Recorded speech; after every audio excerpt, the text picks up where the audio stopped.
अस्सलाम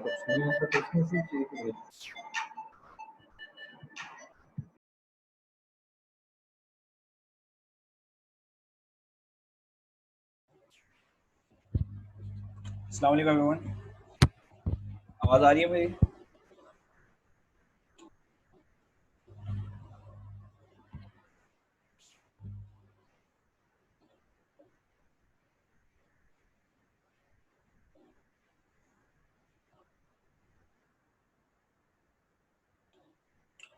okay so हमने कल लोकोमोटर के बारे में डिस्कशन की थी मेनली, और मॉड्यूल्स को डिस्कस किया था।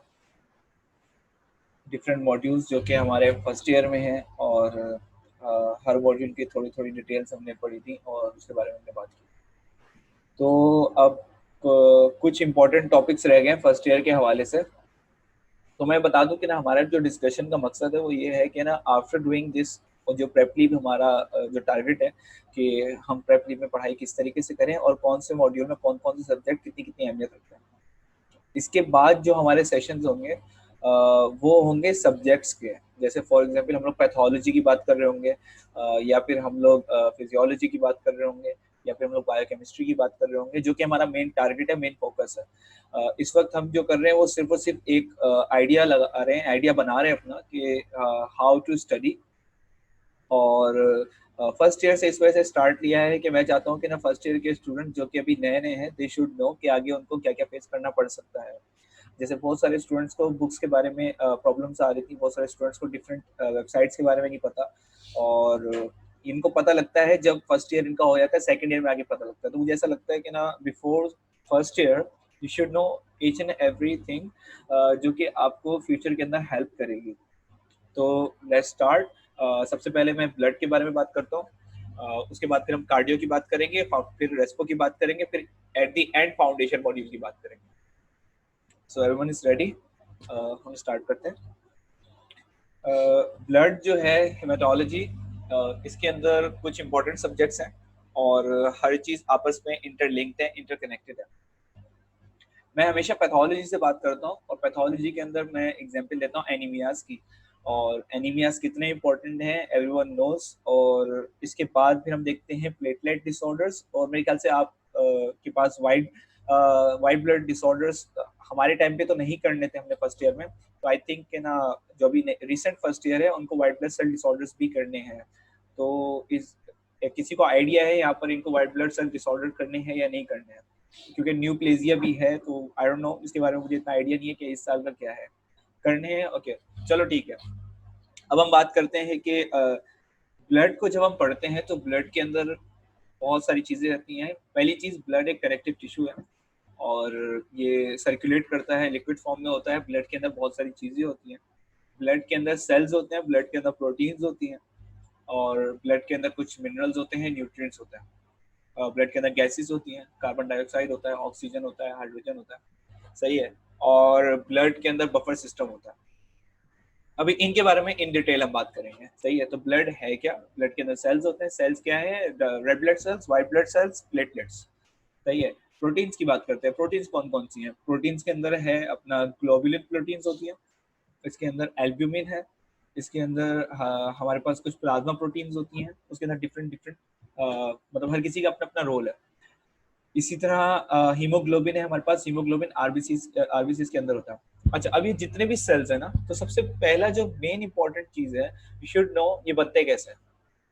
सही है, हेमाटोपोइटिक स्टेम सेल ग्रोथ होती है, वहां से ये डिफरेंट डिफरेंट हमारे कॉलोनी फॉर्मिंग यूनिट्स बनते हैं। क्या नाम है, इरिथ्रोब्लास्ट, फिर क्या बोलते हैं, मेगा कैरियोसाइट्स। मेगा कैरियोसाइट से फिर आगे जाके हमारे प्लेटलेट्स बनते हैं। इसी तरह ल्यूकोसाइट्स होते हैं, फिर ल्यूकोसाइट्स, और फिर क्या बोलते हैं, कुछ हमारे मोनोसाइट्स होते हैं, मैक्रोफेजेस होते हैं, डिफरेंट डिफरेंट टाइप्स है उनकी। तो ये सब बनते कैसे हैं? पूरी एक चेन है, उस चेन को समझना जरूरी है। और ये एम्ब्रियोलॉजी में आता है इसका पार्ट, और थोड़ा सा इसका आता है फिजियोलॉजी में, और पैथोलॉजी में भी इसका पार्ट आता है। क्योंकि सबको पता है जब रेड ब्लड सेल्स बनने से पहले एक स्टेज होती है रेटिकुलोसाइट। अब रेटिकुलोसाइट्स के अंदर न्यूक्लियस होता है और माइटोकॉन्ड्रिया होता है। और जब वो ट्रांसफॉर्म होता है रेड ब्लड सेल्स में तो वहां पर कुछ चेंजेस आती हैं। तो कुछ ऐसी डिजीजेज होती हैं जिसके अंदर वो स्टेज क्रॉस नहीं कर पाते रेटिकुलोसाइट्स वाली, और रेटिकुलोसाइट्स वहां पर इंपॉर्टेंट होते हैं। मैं इस वक्त जो मतलब सारी चीज इंपॉर्टेंट चीजें सुपरफिशियल बात कर रहा हूँ कि हर चीज का अपना अपना रोल है, हर सब्जेक्ट का अपना अपना रोल है।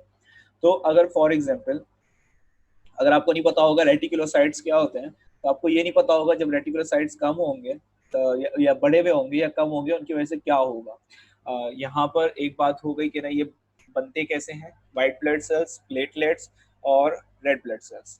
सेल्स की बात होगी। अब सेल्स की फंक्शनैलिटी के ऊपर जहाँ पर फिजियोलॉजी आती है, उस फिजियोलॉजी के अंदर हर चीज का अपना अपना रोल है, डिफरेंट डिफरेंट जगह, लेकिन स्ट्रक्चर भी उसके अंदर मेन सही है। और हमारा जैसे फॉर एग्जांपल मैं स्ट्रक्चर की अगर बात करूं, तो जब मैं वाइट रेड ब्लड सेल्स के स्ट्रक्चर की बात करता हूं, तो रेड ब्लड सेल्स के स्ट्रक्चर के अंदर वहां पर दो से तीन चीजें आती हैं। पहली चीज ये है, उसके अंदर प्रोटीन होता है, उसके अंदर हीम होता है, और उसका एक स्ट्रक्चर होता है। तो जो चीज इंपॉर्टेंट है वो ये है कि ना किस तरीके से हीमोग्लोबिन बनता है और किस तरीके से हीमोग्लोबिन डिग्रेड होता है। ये चीज आपको पता लगती है बायोकेमिस्ट्री के अंदर। जब आप बायोकेमिस्ट्री करोगे तो वहां पर आपको समझ में आएगा कि ना ये किस तरीके से एंजाइम्स और ये सारी चीजें बनती हैं। इसके अंदर आयरन का बहुत बड़ा रोल है। आयरन को लोग निग्लेक्ट करते हैं क्योंकि आयरन की फॉर्म्स होती हैं दो, एक होता है फेरिक, एक होता है फेरस। तो ये जो दो फॉर्म्स हैं, ये अब इसके अंदर एक फॉर्म ऐसी है जो कि ट्रांसपोर्टेशन में जाती है, और एक फॉर्म ऐसी है जो कि हमारे पास वहां जाती है। सही है। एक और जो क्या नाम है, जो ट्रांसपोर्टेशन है ये आयरन की, तो जब ये इंटेस्टाइन में होता है तो इंटेस्टाइन से ट्रांसपोर्ट होके हमारे कैविटी ब्लड में आता है, और ब्लड से फिर क्या नाम है वहां पर सर्कुलेट करता है और फेरेटिन की फॉर्म में स्टोर होता है। तो अब क्या इसके अंदर बहुत सारी चीजें हैं। इसके अंदर ट्रांसफेरिन आता है, ट्रांसफेरिन जो है वो ट्रांसपोर्ट करता है और फेरेटिन जो है वो स्टोर करता है। अब जो इंपॉर्टेंट चीज है वो है इसकी फॉर्म। इसके ऊपर एक क्वेश्चन आ सकता है कि ना किस फॉर्म में आयरन स्टोर होता है, एक और आ सकता है किस फॉर्म में आयरन ट्रांसपोर्ट होता है। वो इंपॉर्टेंट बेसिक चीज है। अब यहाँ पर बायोकेमिस्ट्री का बहुत इंपॉर्टेंट रोल है क्योंकि स्टूडेंट छोड़ देते हैं बायोकेमिस्ट्री को माइनर सब्जेक्ट समझ के, बट ब्लड के अंदर बायोकेमिस्ट्री इंपॉर्टेंट है। फिर जब आप फिजियोलॉजी की बात करते हो फंक्शंस आ जाते हैं, और फिजियोलॉजी के साथ मैं हमेशा इम्यूनो को रखता हूँ यहाँ पर जब मैं ब्लड की बात करता हूँ, क्योंकि आपने फिजियोलॉजी में भी हाइपर सेंसिटिविटी पढ़नी है। जब आप पढ़ रहे होगे डब्ल्यूबीसी पढ़ रहे होगे व्हाइट ब्लड सेल्स, तो व्हाइट ब्लड सेल्स के फंक्शंस हैं, साइटोकाइंस हैं, डिफरेंट ल्यूकोट्राइंस हैं, और कीमोकाइंस। कीमोकाइंस के अंदर ये सब कुछ आता है। इसके अंदर ट्यूमर नेक्रोसिस फैक्टर, इंटरल्यूकन्स और ल्यूकोट्राइन, साइटोकाइंस, ये सारे जितने भी है ना, तो ये बहुत इंपॉर्टेंट है। इनका रोल जो है वो इम्यूनोलॉजी में भी आता है और फिजियोलॉजी में भी आता है जब आप ब्लड की बात करते हैं।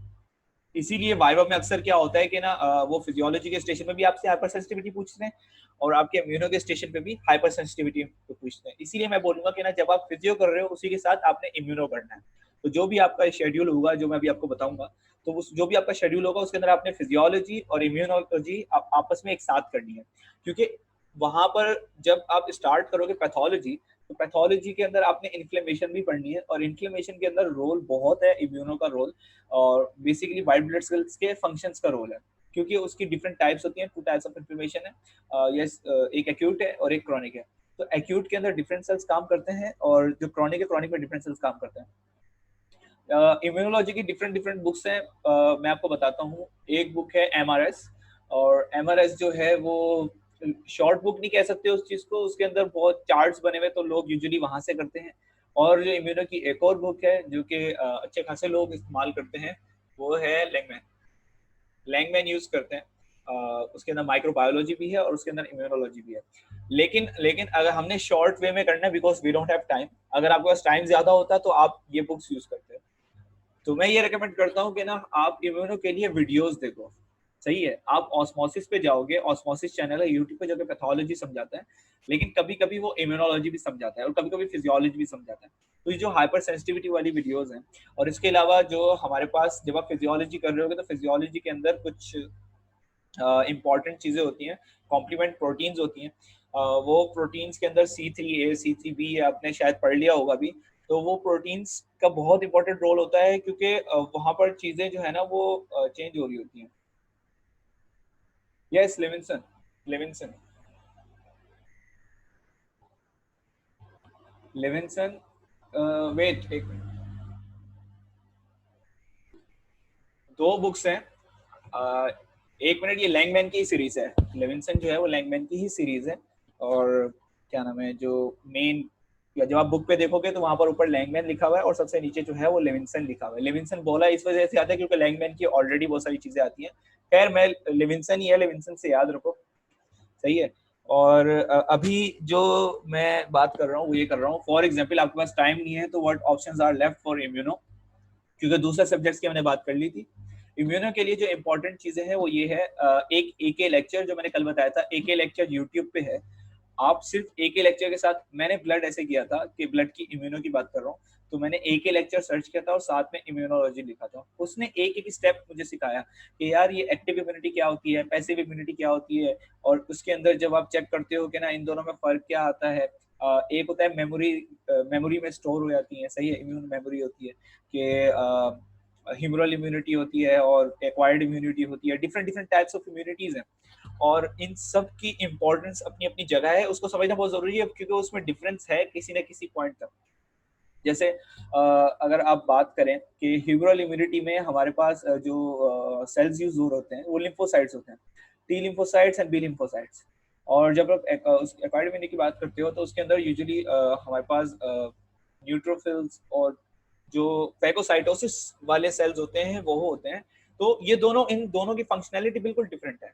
तो एंटीबॉडीज क्योंकि लिम्फोसाइट्स बनाते हैं, बी सेल्स बनाते हैं, तो इस वजह से वो स्टोर हो जाते हैं। और उनके स्टोर होने की वजह से वहां पर जो इम्यूनिटी है वो स्ट्रांग हो जाती है, क्योंकि वो जब भी वायरस वायरस इन्फेक्शन, वायरस या बैक्टीरिया जिसके खिलाफ एंटीबॉडी बनी है वो कल को अगर आएगा तो उसके खिलाफ ऑलरेडी क्या नाम है, एक्शन लिया जाएगा ऑटोमेटिकली।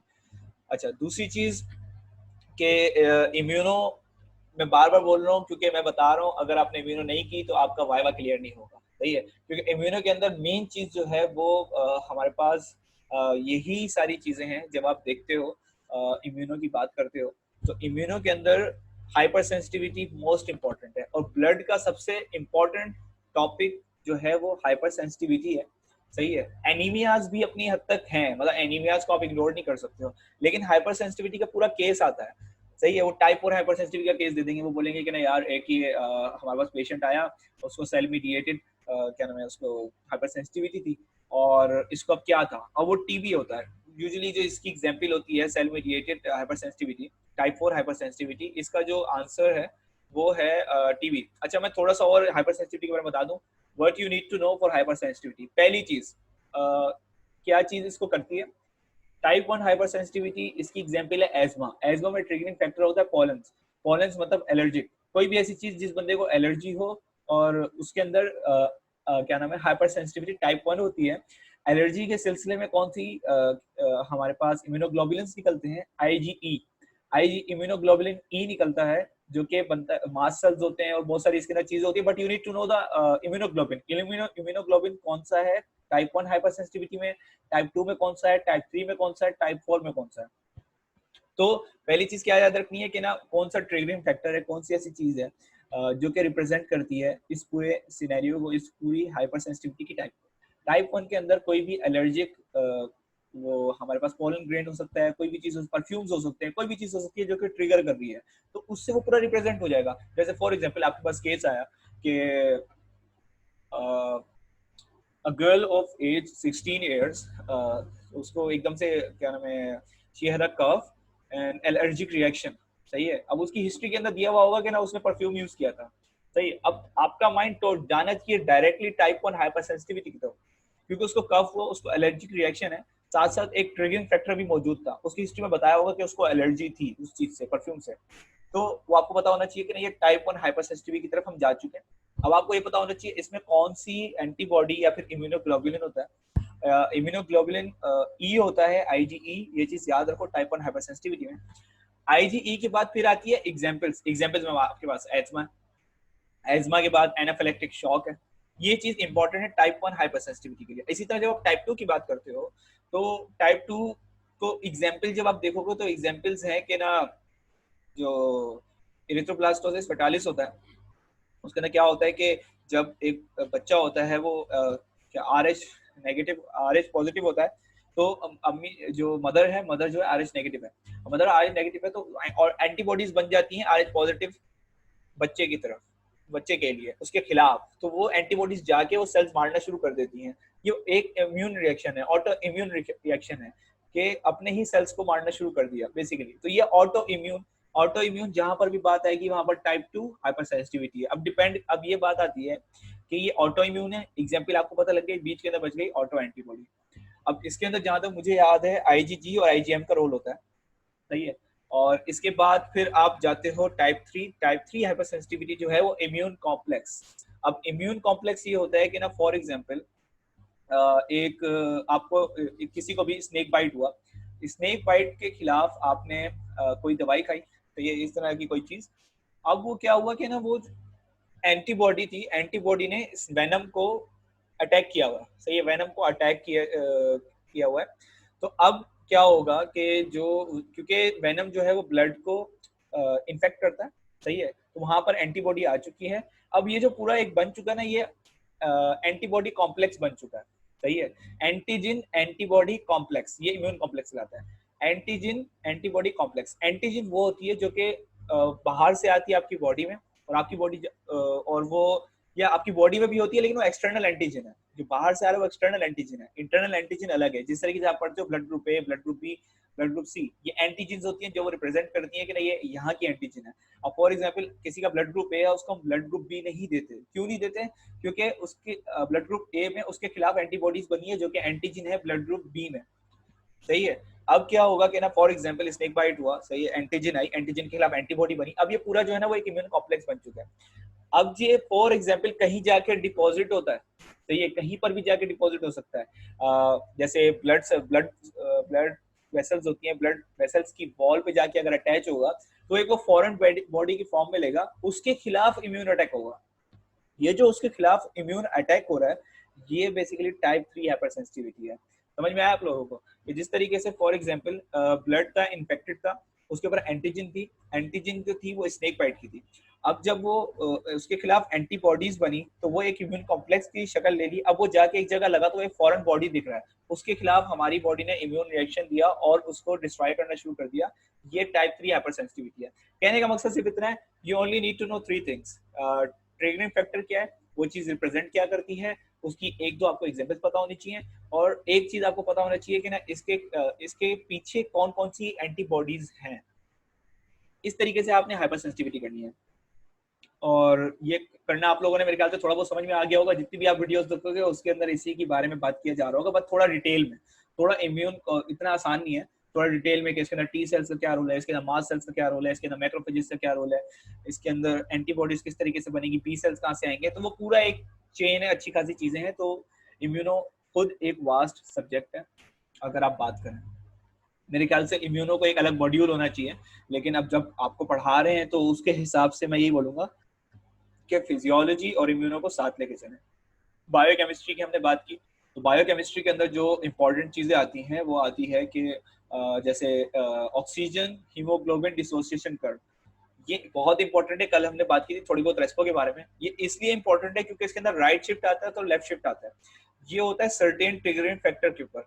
हाइपोक्सिया होगा तो कहाँ जाएगा, सही है, अगर ऑक्सीजन कम होगा तो कहाँ जाएगा, अगर हार्ट रेट बढ़ता है तो कहाँ शिफ्ट होगा, अगर ब्लड की पीएच पे इफेक्ट होता है तो कहाँ शिफ्ट होगा। ये डिफरेंट डिफरेंट फैक्टर्स होते हैं, you should know about that. ये बायोकेमिस्ट्री में आपको पता चलेगा जब आप पढ़ोगे कि ना इसकी नॉर्मल नॉर्मल क्या होता है। अच्छा, एक और चीज बायोकेमिस्ट्री के अंदर जो इंपॉर्टेंट है, अगेन मैं बोल रहा हूँ कि ना जो हीम है, हीम कैसे बनता है, हीमोग्लोबिन पूरा कैसे बनता है, ग्लोबिन चेन्स कितनी होती है, क्योंकि ग्लोबिन चेन से ही आपको पता चलेगा थैलेसीमिया के बारे में कि थैलेसीमिया माइनर क्या होता है, थैलेसीमिया मेजर क्या होता है, अल्फा क्या होता है, बीटा क्या होता है। आपको चेन्स के बारे में पता होना चाहिए, कौन कौन सी चेन्स नॉर्मल है और कौन कौन सी चेन्स एबनॉर्मल है, और अगर वो चेन्स होंगी तो उसकी वजह से क्या इफेक्ट पड़ेगा। क्या मतलब एक एज वाइज होता है फैक्टर कि ना, अगर बच्चे को मतलब कि ना थैलेसीमिया मेजर होता है तो उसकी एज लाइफ एक्सपेक्टेंसी क्या होती है। ये कुछ इंपॉर्टेंट चीजें होती है जो आपको समझ में आता है जब आप ऑलरेडी उन चेंज को पढ़ लो। आपको बीटा चेंज पता होनी चाहिए, आपको अल्फा पता होना चाहिए, डेल्टा, गामा, और एक एक मनी, यही चेंज है, बस यही चेंज है। अच्छा, अब ये थैलेसीमिया, आप यहाँ से आपका थैलेसीमिया होगा। अब इसके अंदर एक और चीज इंपॉर्टेंट है, वो ये है कि जब आप ये पढ़ रहे होते हो ना, इस चीज का लिंक करता है डायरेक्ट लीवर के साथ, क्योंकि यहाँ पर जो आपके पास जब हीमोग्लोबिन की डिग्रेडेशन होती है तो वहां पर आपके पास बनते हैं बिलीरुबिन और बिलीवर्डिन। सही है। अब बिलीरुबिन जो होता है उसको आपको कॉन्जुगेट करके उसको आपने एक्सक्रीट आउट करना है, आपकी बॉडी से बाहर भेजना है। अगर कोई लीवर का इशू होता है या फिर आपकी बॉडी में एल्ब्यूमिन, एल्ब्यूमिन की जो मैंने बात की ना उसके बारे में भी समझाता हूँ थोड़ा बहुत। तो होता ये है कि ना ये जो बिलीरुबिन है अगर ये एक्सक्रीट आउट नहीं हो पाता तो आपको जॉन्डिस होता है क्योंकि ये बॉडी में ज्यादा रहता है। तो अगर आपको ये नहीं पता होगा पूरी ये formation of formation and degradation of haemoglobin, you want know jaundice का पूरा मैकेनिज्म क्या होता है या फिर किस वजह से होता है, ताकि आप क्लासिफाई नहीं कर पाओगे डिफरेंट टाइप्स ऑफ जॉइंटिस। ये आपने पढ़ना अगले साल है, बट अगर अभी पढ़ लोगे तो और फायदा होगा। अच्छा, पहली चीज ये हो गई कि आपने बायोकेमिस्ट्री के अंदर ऑक्सीजन हीमोग्लोबिन डिसोसिएशन कर्व पढ़ लिया। इसके पीछे 2-3 रूल्स हैं जिसके अंदर हमारे पास बॉयल्स लॉ है और एक दो और रूल्स हैं। और दूसरी चीज आपको पार्शियल प्रेशर के बारे में पता होना चाहिए। पार्शियल प्रेशर जो होता है वो इस तरीके से है जैसे एक आप समझ लें हायर कंसंट्रेशन और लोअर कंसंट्रेशन, इस तरीके से समझो। तो higher concentration of something will go to lower concentration. Area है, एक एरिया के अंदर एक जगह हायर कंसंट्रेशन है, वहां से उसने लोअर कंसंट्रेशन में जाना है। तो हमारी बॉडी में निजाम कुछ इस तरीके से है कि आपके लंग्स हैं, लंग्स के अंदर कार्बन डाइऑक्साइड का पार्शियल प्रेशर होता है कम और आपके ब्लड में होता है पार्शियल प्रेशर ज्यादा। जब वो पार्शियल प्रेशर ज्यादा से कम में जाएगा तो कार्बन डाइऑक्साइड बाहर गई। इसी तरह ऑक्सीजन का पार्शियल प्रेशर लंग में ज्यादा होता है और ब्लड में कम होता है। इसकी आपको नंबर्स याद होने चाहिए कि ये कितने 40 मिलीमीटर ऑफ मर्करी होता है, 25 मिलीमीटर ऑफ मर्करी होता है, क्या होता है, कहाँ होता है, ये चीजें इंपॉर्टेंट है, ये पढ़ना जरूरी है। अच्छा, अब एक और बात आती है जब आप बात करते हो इस मतलब पार्शियल प्रेशर्स की, तो इससे पहले बात आती है ट्रांसपोर्ट। किस तरीके से ट्रांसपोर्ट होता है ब्लड के अंदर आपका ऑक्सीजन और कार्बन डाइऑक्साइड, किस तरीके से ट्रांसपोर्ट हो रहा है और कहाँ ट्रांसपोर्ट हो रहा है। जैसे फॉर एग्जाम्पल अगर हीमोग्लोबिन ने ऑक्सीजन लेके जाना है तो एक्सचेंज किस जगह होता है? एक्सचेंज कैपिलरी लेवल में होता है, एक्सचेंज के आर्टेरियल लेवल में होता है, एक्सचेंज के आर्ट्रियोल लेवल में होता है। किस जगह होता है ये चीज पढ़ना बहुत इंपॉर्टेंट है। और अगर ये नहीं पढ़ोगे तो फिर कंफ्यूजन ही रहेगी हर जगह, क्योंकि होता ये है कि ना कभी कभी क्योंकि कैपिलरीज की जगह कैपिलरीज जहाँ पर है वहाँ पर एक्सचेंज ऑफ गैसेज और एक्सचेंज ऑफ न्यूट्रिएंट्स ये सारी चीजें ब्लड से होती हैं। अब क्या होगा कि अगर फॉर एग्जांपल कैपिलरीज नैरो हो जाती हैं किसी भी वजह से, वेजोकंस्ट्रिक्शन हो गई, कुछ भी हो गया, जैसे सिकल सेल एनीमिया होता है। सिकल सेल एनीमिया में आरबीसी का शेप जो होता है वो सिकल शेप हो जाता है और वो जो है वो टीयर करते हुए जाते हैं और एक जगह स्टक हो जाते हैं जहां पर नैरो कैपिलरीज होती हैं। तो एक्सचेंज ही नहीं होगा, तो वो जो उससे आगे वाला जो एरिया होगा ना वो हाइपोक्सी हो जाएगा। तो यू शुड नो कि ना किस लेवल पे एक्सचेंज होता है और उस एक्सचेंज में क्या चीजें जाती हैं क्या चीजें आती हैं। वो बहुत सिंपल है क्योंकि उसके अंदर आपको प्रेशर्स पढ़ने पड़ते हैं। एक होता है हाइड्रोस्टेटिक प्रेशर, एक होता है ऑस्मोटिक प्रेशर। हाइड्रो के अंदर वाटर आता है, तो वाटर मीन्स कि भाई वाटर के प्रेशर चल रहा है कि ना भाई क्या क्या होगा कि ना वाटर इस टाइम पे इस जगह ज्यादा है ब्लड के अंदर यहाँ पर, तो वाटर के साथ साथ बहुत सारे न्यूट्रिएंट्स ब्लड से बाहर निकलेंगे at the start of the exchange. सही है। अब जैसे कैपिलरी स्टार्ट हुई तो स्टार्ट पे सबसे पहले हाइड्रोस्टेटिक प्रेशर आएगा क्योंकि उस जगह वाटर कम है और इस जगह वाटर ज्यादा है। तो वाटर के साथ साथ यहाँ से ब्लड से न्यूट्रिएंट्स गैसेस ये सारी चीजें ट्रांसपोर्ट होकर उस जगह जाएंगी between the in the interstitial fluid. Interstitial fluid जो होता है वो बेसिकली टिश्यूज और ब्लड कैपिलरीज के दरमियान वाला जो स्पेस है उसको इंटरस्टिशियल फ्लूइड कहते हैं। यहाँ से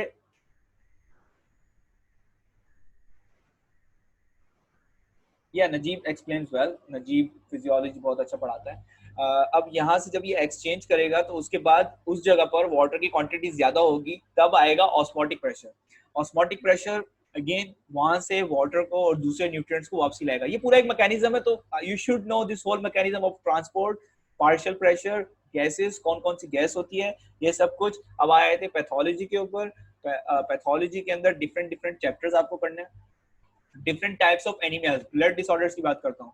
डिफरेंट टाइप्स ऑफ एनीमियाज। अब एनीमियाज के अंदर मेन चीज क्या है? एमसीवी आप देखते हो, मीन कॉर्पस्कुलर वॉल्यूम, के एक कॉर्पस्कुलर का मतलब कि ना एक एवरेज वॉल्यूम कितना है। सही है। जैसे ओवरऑल आपके अच्छे खासे मिलियंस में सेल्स हैं, आरबीसीज हैं, उन आरबीसीज के जो क्वांटिटी है, एवरेज साइज कितना होता है एक आरबीसी का, अगर वो एमसीवी से ज्यादा होगा, सही है, तो वो मैक्रोसाइटिक एनीमिया होगा।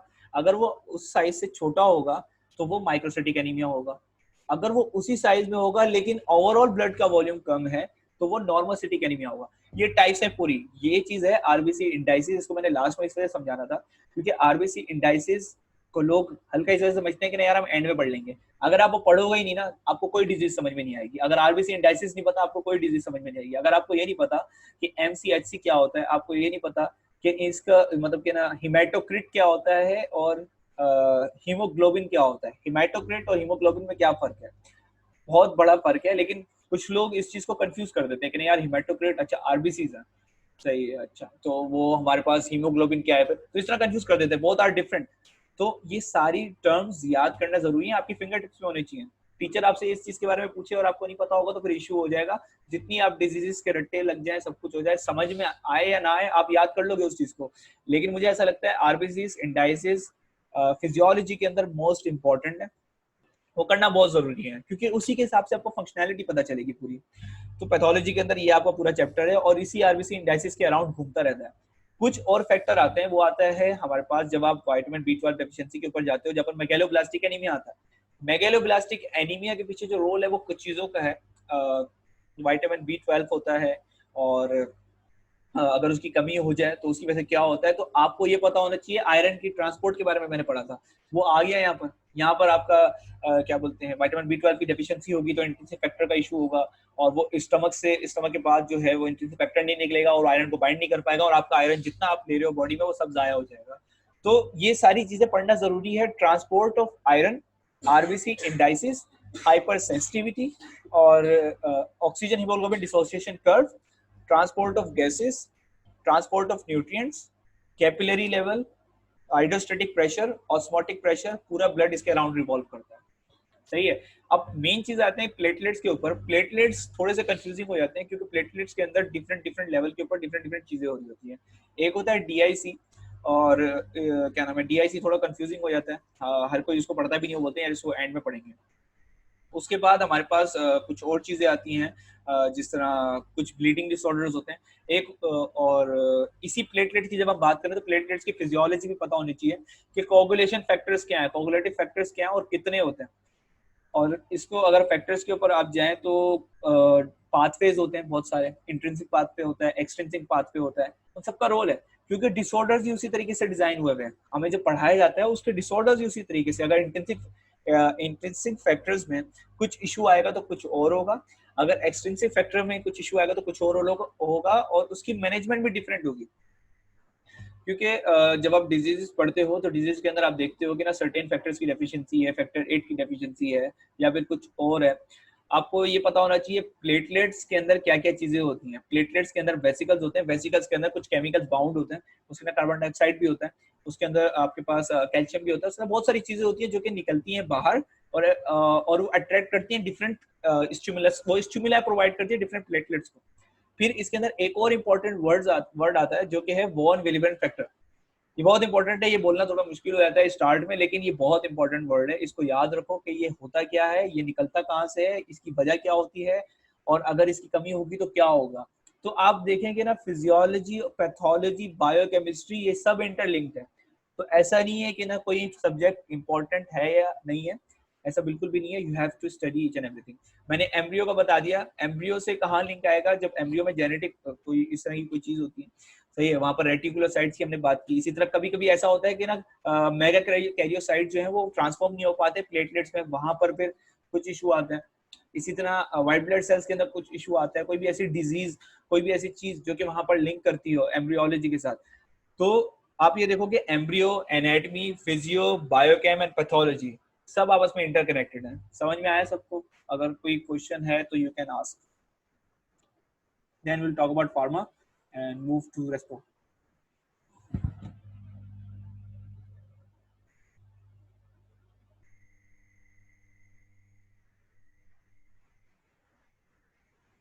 If you have any question, you can ask.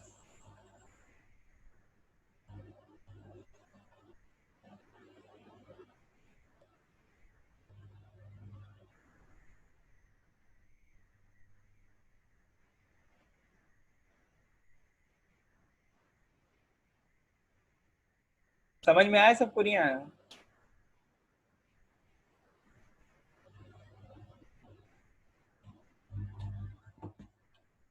बस सही सही है, सही है, सही है, सही है। अब ये देखो ब्लड ये, मैं मेडिसिन को हमेशा मैं ये बोलता हूँ कि ना रिलेट करके चलो, और इंशाल्लाह इंशाल्लाह कहीं पर भी प्रॉब्लम नहीं आएगी। और ऐसा बिल्कुल भी नहीं है कि मैं अभी कोई ब्लड की बुक पढ़ के मैं यहाँ पर आपकी मीटिंग मतलब मीटिंग में आया हूँ, मैंने कुछ भी नहीं पढ़ा, आई एम जस्ट मैं बस बोल रहा हूँ, सही है। मैंने लास्ट टाइम पता नहीं ब्लड की बुक कब खोली होगी। रीजन सिर्फ यही है कि ना डिस्कशन डिस्कशन डिस्कशन, जितनी डिस्कशन करोगे, जितना आपस में डिस्कस करोगे, उतना आपको चीजें याद रहेंगी और कंफ्यूज नहीं होगे, कंफ्यूज नहीं होना। कॉन्सेप्ट आ गया तो फिर इंशाल्लाह सब बेहतर रहेगा। ओके, सो अब हम बात करते हैं फार्मा की। अब फार्मा कहाँ पर आती है, फार्मा का रोल कहाँ आता है? फार्मा का रोल आता है प्लेटलेट्स, सही है। क्योंकि आप आरबीसीज का कोई इशू होगा, सही है, तो वहां पर आप यूजुअली क्या करते हैं, जैसे for example sickle cell anaemia होता है, सही है, तो सिकल, हाँ मलेरिया की बात करना भूल गया मैं, माइक्रो से मलेरिया पढ़ना है, मलेरिया इज इम्पोर्टेंट। यार मैं एक बात बताऊं, फार्मा के लिए बहुत सारी बुक्स यूज करते हैं लोग, कुछ लोग शॉर्ट बुक्स की बात कर रहा हूँ मैं पर्सनली, जो मुझे सबसे ज्यादा पसंद है जब मैं फार्मा पढ़ता हूँ, अगर मैं कहीं और से पढ़ रहा हूँ, तो फर्स्ट एड से अच्छी फार्मा कहीं भी नहीं लिखी हुई, सही है। क्योंकि जितना आपके पास कम टाइम होता है ना, उसके अंदर आपको इंपॉर्टेंट नॉलेज चाहिए होती है, वो इंपॉर्टेंट नॉलेज फर्स्ट एड में लिखी हुई है। लेकिन फार्मा के साथ वीडियोस इंपॉर्टेंट है, ऑस्मोसिस की कुछ मतलब प्राइम वीडियोस हैं, मेरे पास रखी हुई है, मेरे पास हार्ड ड्राइव में है। तो ऑस्मोसिस की प्राइम वीडियोस के अंदर फार्मा की वीडियोस हैं, तो मैं पर्सनली ऑस्मोसिस मुझे पसंद है, कुछ लोग स्केची देखते हैं। Pharma is all about concept, मैं आपको कॉन्सेप्ट समझाता हूँ कि ना फार्मा के पीछे क्या कॉन्सेप्ट हो सकता है।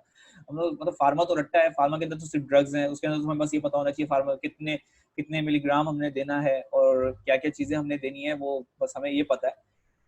तो फार्मा के अंदर कॉन्सेप्ट कहाँ आता है, मैं उसके ऊपर थोड़ी सी बात करता हूँ। लेकिन फार्मा के लिए मैं पर्सनली मैं ये बोलता हूँ कि ना यार आप फर्स्ट एड करो। लेकिन अगर फॉर एग्जाम्पल आपके पास फर्स्ट एड नहीं है, तो फिर आपके पास बचते हैं दो से तीन ऑप्शन। पहला ऑप्शन ये है कि आप कैटजन की बुक लें और कैटजन के चार्ट्स जो हैं उसके रट्टे लगा लो, सही है, अगेन अगर हमने उसके ऊपर जाना है। और अगर रट्टे नहीं लगाने, then watch some videos, because pharma ऐसे नहीं समझ में आती। फार्मा के अंदर बहुत सारे ड्रग रिएक्शन होते हैं, वो ड्रग रिएक्शन में से मैं एक एग्जाम्पल की बात अभी करूंगा थोड़ी देर में, कि वो ब्लड के अंदर ड्रग रिएक्शन कहाँ आ सकते हैं, उसके ऊपर मैं अभी थोड़ी देर में बात करूंगा। और दूसरी चीज ये है कि ना फार्मा के लिए एक और बुक हमारे पास है, Farooq Jabbar. Farooq Jabbar is short book, और लोग, मैंने मेजोरिटी स्टूडेंट्स को देखा है वो वहीं से पढ़ते हैं और पास भी होते हैं। तो फार्मा के लिए वो ऑप्शन है। Okay, let's come to the pharma of platelets. Platelet disorders होते हैं बहुत सारे, लेकिन जो मेन डिसऑर्डर्स हैं, यू कैन डू, स्लाइड से कर सकते हो बिल्कुल। स्लाइड्स के अंदर प्रॉपर मैकेनिज्म लिखा हुआ होता है, तो if you are not using anything else you can only do slide, और आपका पेपर निकल जाएगा। लेकिन अगर फार्मा के बारे में आपसे वाइवा में क्वेश्चन पूछा गया, तो आई डोंट थिंक कि ना आप स्लाइड की नॉलेज से आप उसको जवाब दे सकते हो। तो मेरा ये पॉइंट है, क्योंकि फार्मा इज मोस्ट इंपॉर्टेंट। हम लोग शॉर्ट बुक्स आ गए तो everyone read from short books, slide से आपका थ्योरी का पेपर निकल जाएगा। लेकिन जब आपसे वाइवा में क्वेश्चन होगा, अगर कोई हर दफा तो नहीं पूछते, लेकिन अगर कोई कॉन्सेप्चुअल क्वेश्चन हुआ, क्योंकि वहां पर आपके स्टेक्स क्या नाम है, हर सब्जेक्ट के हर वाइवा के स्टेशन के स्टेक्स हैं। आई recommended first aid. First aid is not a short book. मैं यार एक मिनट, मैं तुम लोगों को ना मैं लिंक देता हूँ गूगल ड्राइव का, जहां पर मैंने पीडीएफ फाइल्स अपलोड की हैं। पीडीएफ फाइल्स मैंने अपलोड की हैं कुछ गूगल ड्राइव पे।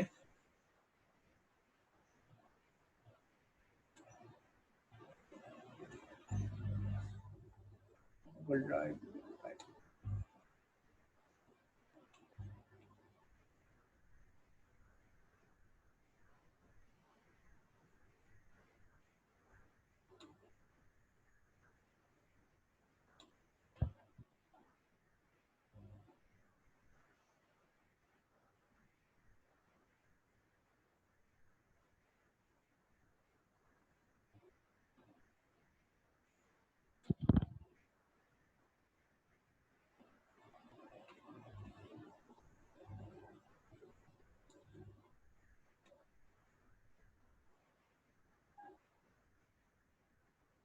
मैं पीडीएफ का एक लिंक दे रहा हूँ, जिसके अंदर सारी बुक्स हैं जो कि इम्पोर्टेंट है। नहीं, अभी न्यूक्लियस डिस्कस नहीं किया है, न्यूक्लियस के बारे में बात करते हैं। अभी हम सिर्फ और सिर्फ ब्लड के बारे में बात कर रहे थे। सो ये लिंक है।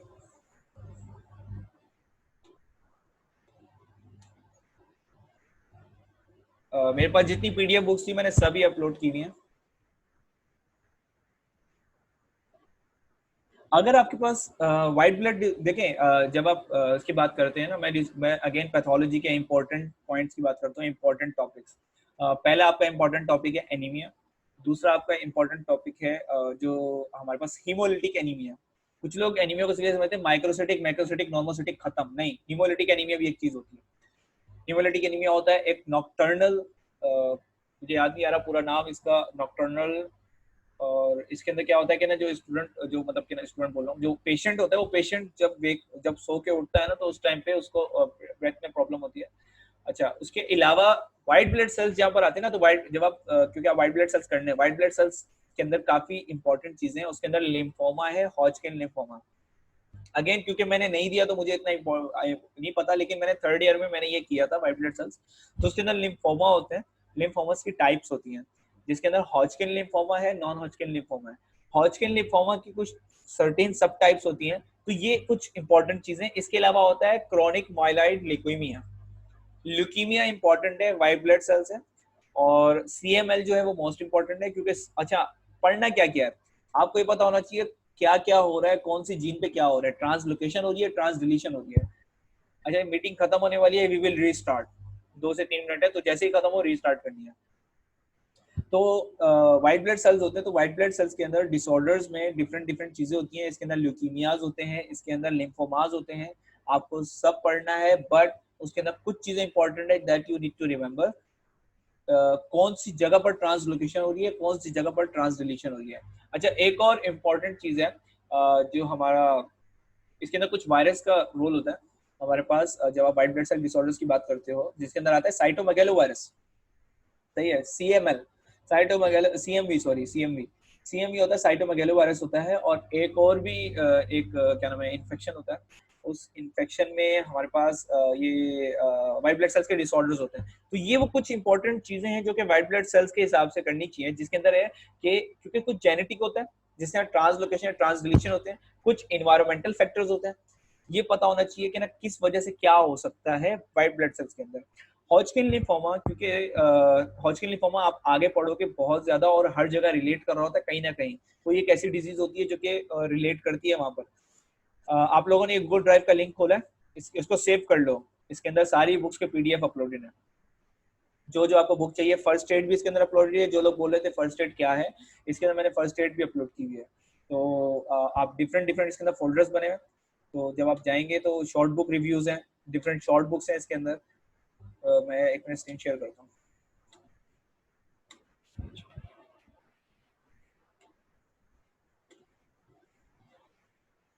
ये पीडीएफ बुक्स हैं, इसके अंदर ये रही फर्स्ट एड। अब जब फर्स्ट एड आप खोलोगे तो ये फर्स्ट एड की बहुत सारी बुक्स हैं। What you need to do, ये यूएसएमएल स्टेप 1 2008 है, ये 2014 है।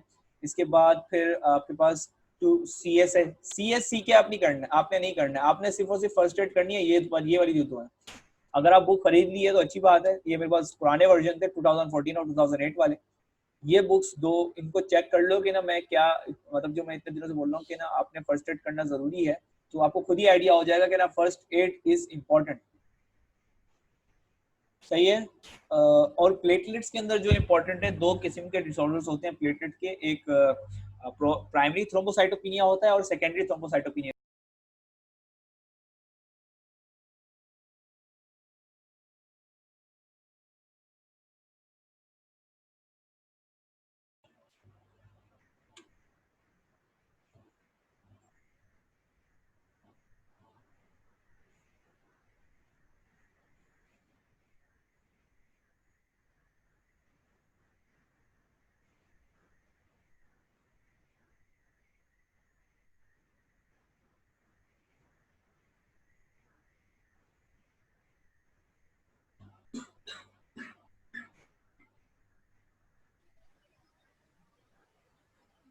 के मीटिंग ने दोबारा स्टार्ट किया।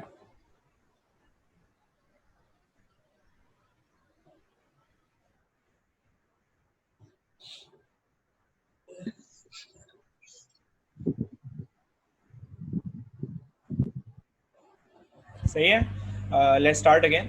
अब मैं जो कहाँ पर था, मैं प्लेटलेट्स के ऊपर। अच्छा, आपको ये पता होना चाहिए कि ना ईमिया क्या होता है। जैसे हम बात करते हैं थ्रोम्बोसाइटोपेनिया, एनीमिया, ल्यूकीमिया और डिफरेंट डिफरेंट जो डिसऑर्डर्स हैं वो आप मतलब आप देखते हो कि ना उसके अंदर ये ऐसे वर्ड्स यूज हुए हुए होते हैं कि एंड में या तो मैं आपको सही में रेकमेंड करूं, मैंने मोस्टली जितने मॉड्यूल्स हैं मैंने मेजोरिटी सिर्फ और सिर्फ फर्स्ट एड पढ़ के करा है। मैंने सिर्फ और सिर्फ फर्स्ट एड किया है। फर्स्ट एड के साथ कुछ वीडियोस होती हैं, अगर आप वो कर लो, मैं बता रहा हूँ आपको, लोग यूएसएमएलई क्लियर करते हैं सिर्फ और सिर्फ फर्स्ट एड पढ़ के, फर्स्ट एड के साथ सर्टेन वीडियोस देखकर, सिर्फ और सिर्फ फर्स्ट एड प्लस पैथोमा, और वो कोई बुक यूज नहीं करते, ना कैप्लन देखते ना कुछ। मेरे पास एग्जांपल्स मौजूद है जिनका रेजिडेंसी लग चुकी है। बट अगेन लेकिन वो लोग फाइनली मतलब कि ना ड्यूरिंग एमबीबीएस सिर्फ और सिर्फ फर्स्ट एड नहीं पढ़ते थे, ये भी देख लें आप। सही है। तो मैं ये बोलूंगा कि ना भाई आपके पास टाइम शॉर्ट है, ये चीज देखो। अगर आप शॉर्ट टाइम में चीजें कवर करना चाह रहे हो तो फर्स्ट एड से अच्छी कोई बुक नहीं है। मैं यूजुअली ये रेकमेंड करता हूँ, दूसरी बुक से कोर्स कंप्लीट करने के बाद एक दफा पूरी फर्स्ट एड जरूर करो, मेरी ये रिकमेंडेशन है। जरूरी नहीं है कि ना आप सिर्फ और सिर्फ फर्स्ट एड करो, कहीं और से करने के बाद फर्स्ट एड जरूर करो। लेकिन अगर आपके पास टाइम नहीं है और आप चाहते हो कम वक्त में वो नॉलेज, वो इंपॉर्टेंट नॉलेज आपको मिले जिससे आपका पेपर क्लियर हो जाए, तो फिर आप फर्स्ट एड करो। समझ में आया कि why I am saying first aid? First aid important है यार, लोग फर्स्ट एड हर जगह के लिए पढ़ते हैं। फर्स्ट एड नहीं तो कुछ नहीं, फर्स्ट एड ही जिंदगी है बस। मेरी दूसरी फर्स्ट एड चली है, मेरी पहली फर्स्ट एड मतलब खत्म हो गई थी, अब मैंने दूसरी फर्स्ट एड लिया। तो इम्पोर्टेंट है इस वजह से कि उसमें काफी सारी चीजें। ओके, ब्लड पे टाइम ज्यादा लग रहा है। मैं अब ब्लड फार्मा की बात करता हूँ कि ब्लड फार्मा के अंदर मैं आपको रिलेट करके बता रहा था कि ना मैंने MPO, anatomy, physio, patho, biochem, ये कैसे आपस में इंटरलिंक्ड हैं, ये बात मैंने बताई। अब मैं फार्मा को लिंक करूंगा, कोशिश करूंगा मैं कहीं पर लिंक करूंगा। आप लोगों ने ये ड्रग सुनी होंगी, हेपरिन, वॉरफेरिन, क्लोपिड्रोग्रिल, और ये जितने और ड्रग्स हैं। आप जब प्लेटलेट डिसऑर्डर्स के लिए अंदर देखते हो, ब्लीडिंग डिसऑर्डर्स के अंदर, कोगुलेटिव डिसऑर्डर्स के अंदर जब आप देखते हो तो इन सारी ड्रग्स का नाम आता है। अब जब आप देखोगे कि ना यार ये एक्ट कहाँ करते हैं, अब एडीपी इनहिबिटर जो है वो क्लोपिड्रोग्रिल है। क्लोपिड्रोग्रिल कहाँ पर आता है, एडीपी कहाँ होता है? एडीपी आपके प्लेटलेट्स में होता है। प्लेटलेट्स के अंदर मैंने अभी बात की थी, प्लेटलेट्स के अंदर वेसिकल्स होते हैं, वेसिकल्स के अंदर बहुत सारे केमिकल्स होते हैं, उसके अंदर एक एडीपी होता है। एडीपी को इनहिबिट करता है क्लोपिड्रोग्रिल। सही है। इसी तरह एस्पिरिन होता है, एस्पिरिन क्या करता है? और इसके बाद हमारे पास जो दूसरी हेपरिन है, हेपरिन क्या करता है? हेपरिन जो है वो जो एंटी थ्रोमिन 3 एक फैक्टर होता है, आपकी बॉडी में नॉर्मली मौजूद होता है। उसका काम ही क्लॉटिंग को रोकना है। सही है। तो जब उसका काम क्लॉटिंग को रोकना है तो हेपरिन उसके फंक्शन को तेज करता है। इस तरह करके थोड़ी बहुत लॉजिक है इसके पीछे। तो आपकी बॉडी में जो जो चीजें हैं, फार्मा का काम है उन सबको मैनिपुलेट करना किसी ना किसी तरीके से, या तो उनके फंक्शन को बढ़ाना या तो उसके फंक्शन को कम करना। ये ड्रग्स का काम होता है। वो कहीं जाकर उसको पकड़ के तो नहीं रोकेंगे यार ये तुम नहीं करो, बट उसके फंक्शन को इनहांस करते हैं, उसके फंक्शन को रोकते हैं। ये ड्रग्स का काम होता है। तो फार्मा के अंदर मैं आपको बताता हूँ कि ना फार्मा पढ़ना क्यों इंपॉर्टेंट है। कल को आज अगर आपका पेपर क्लियर भी हो जाता है और अगर आप फार्मा नहीं करते तो इससे आपके एमबीबीएस पे या फिर एज अ डॉक्टर क्या होगा, मैं आपको समझाता हूँ। आपने रेस्पिरेटरी में अगर पढ़ा हुआ है बच्चों ने तो उसके अंदर टीबी पढ़ा होगा और टीबी की थोड़ी बहुत ड्रग्स के बारे में पढ़ा हुआ होगा। सही है। अच्छा, कौन कौन है जिसने टीबी की ड्रग्स की हुई है?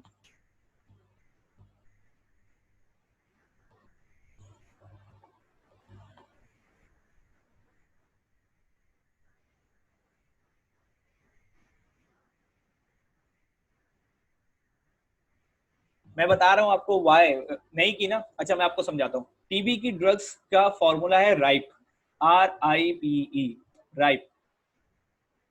आर से है रिफेम्पिसिन, आई से है आइजोनियाजिड, पी से है पेरिजिनामाइड और ई से है इथेम्बिटॉल। मैं सिर्फ और सिर्फ बात करूंगा आइजोनियाजिड और रिफेम्पिसिन की। तो आइजोनियाजिड और रिफेम्पिसिन इन दोनों के रोल बहुत सारे हैं, कई कई जगह इनके डिफरेंट डिफरेंट फंक्शंस हैं।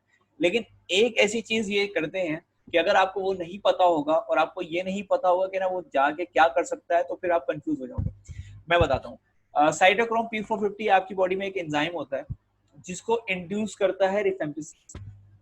रिफेम्पिसिन अगर पेशेंट ले रहा है और उसको टीबी था, आपने पूछा भी नहीं उससे कि उसको टीबी है या नहीं है, लेकिन अगर आपने पूछ लिया लेकिन आपको ये नहीं पता कि साइटोक्रोम P450 क्या कर सकता है। एक टीबी का पेशेंट आया, उसको क्लॉटिंग हो रही है, सही है, और उसका ब्लड जमना शुरू हो गया है, बट विल यू डू, आप उसको क्या प्रिस्क्राइब करोगे? आपके पास बहुत सारे ऑप्शन है, आपके पास हेपरिन है, आपके पास वारफेरिन है, आपके पास एस्पिरिन है, तो आप क्या ड्रग यूज करोगे?